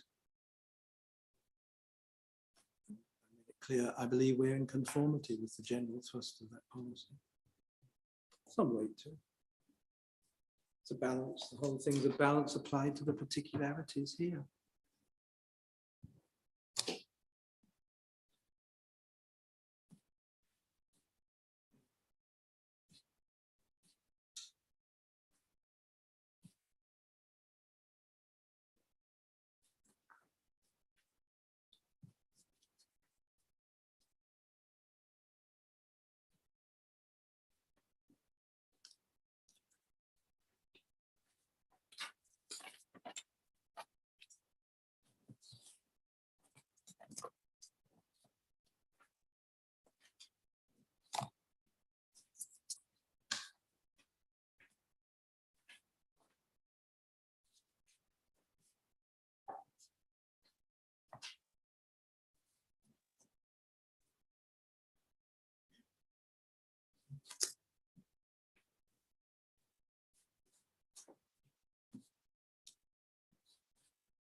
And if I were to find that the most important policies for the determination of this appeal were as a whole out of date, would there be any harm arising from the proposed development that would significantly and demonstrably outweigh the benefits that it would deliver to the council first, please?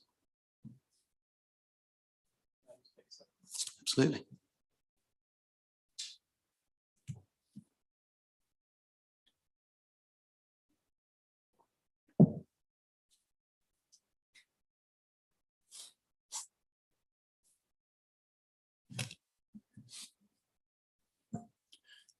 Thank you, sir. If I understand your question correctly, you're effectively asking in that case, would the tilted balance apply? And I think in our view, yes, it would do if you were to come to the view that the basket of most important policies was out of date.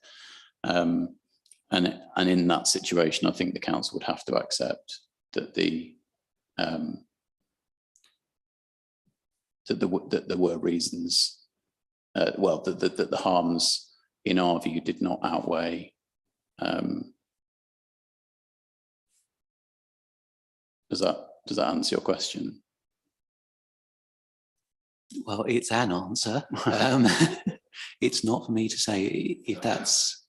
I'm just asking if there's anything else you require me to get into around that question. I think if it's helpful to my colleague,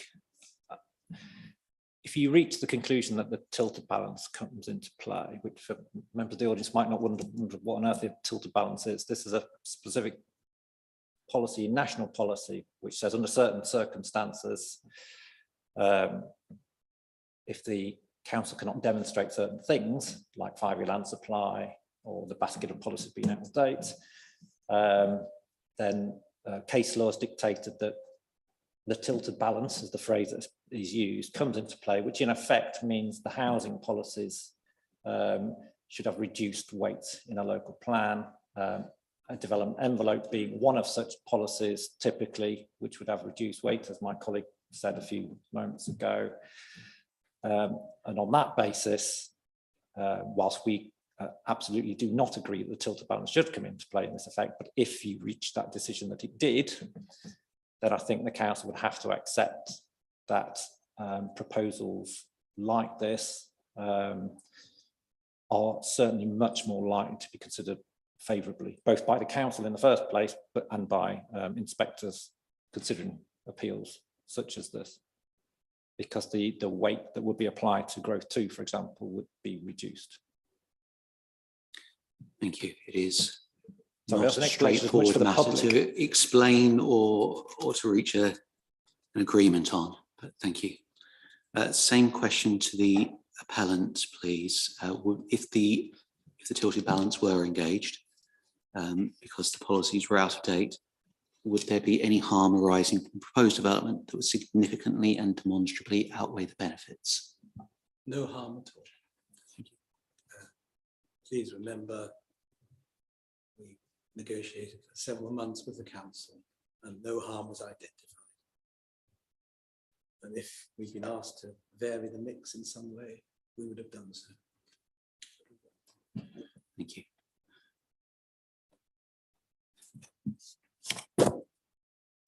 Does anyone have anything further they wish to add on the matter of the location of the appeal site?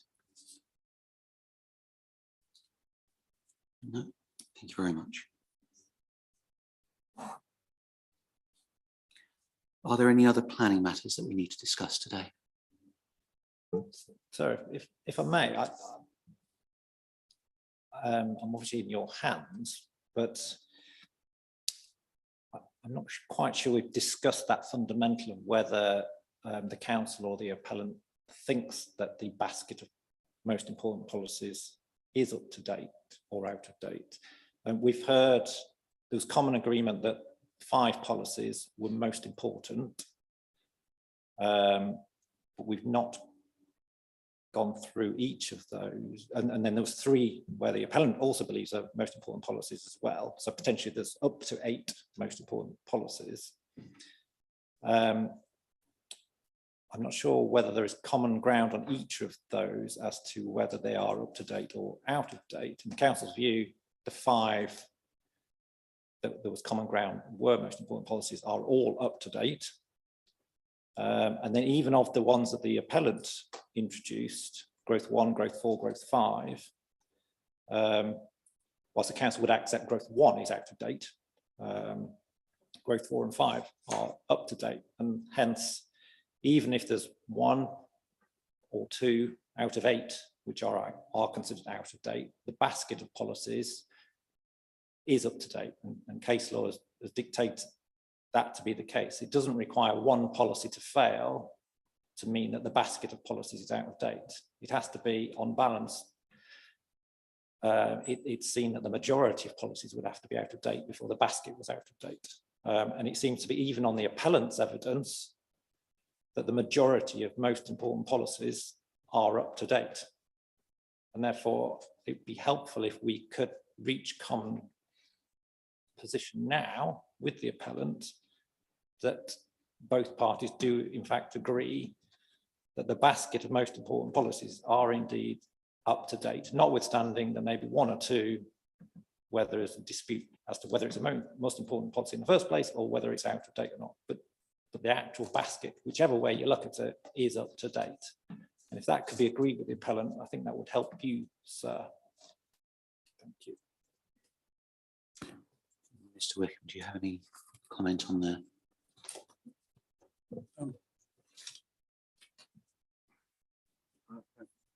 I would go along with the position taken by Mr. Boniface on Soham, I think.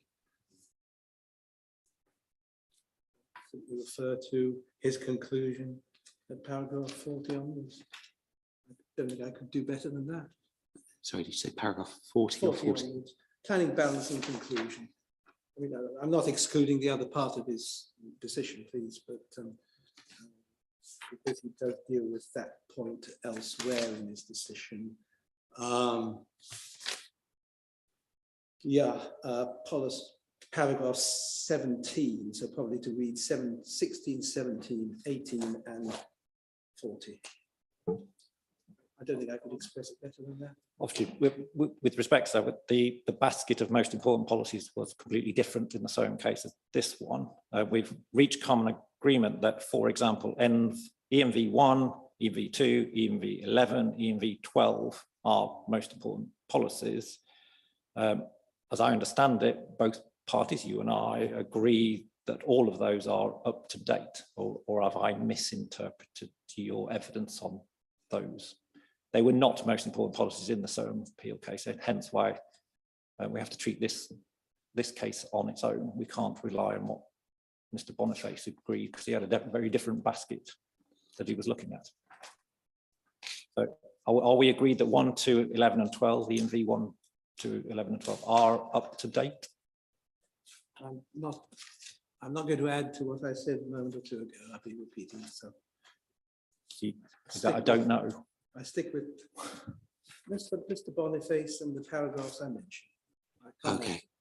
And growth. I'm going to stop the discussion there, okay, because we're not actually having a discussion. We have 2 parties who are on opposite positions. I'll reach a conclusion on that based on the submissions made. I think both parties have put out their their positions in their written submissions. And I don't think there's anything to be gained from further discussion here today. Thank you. That's fine, sir. Yeah, anything further before we move on? Thank you. Right, it's 12:20. I think that's a good time to break for lunch. When we come back, we will discuss the matter of conditions. Can I ask at this point, this isn't binding on the parties, but is either party planning on making an application for costs? We're going to discuss that over this break. Okay, thank you.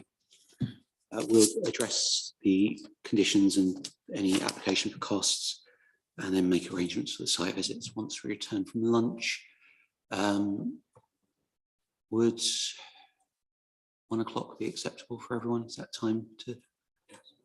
We no application on our side, but if the council make one, we will make a counter application. We'll discuss that at the Thank time. you. Thank you.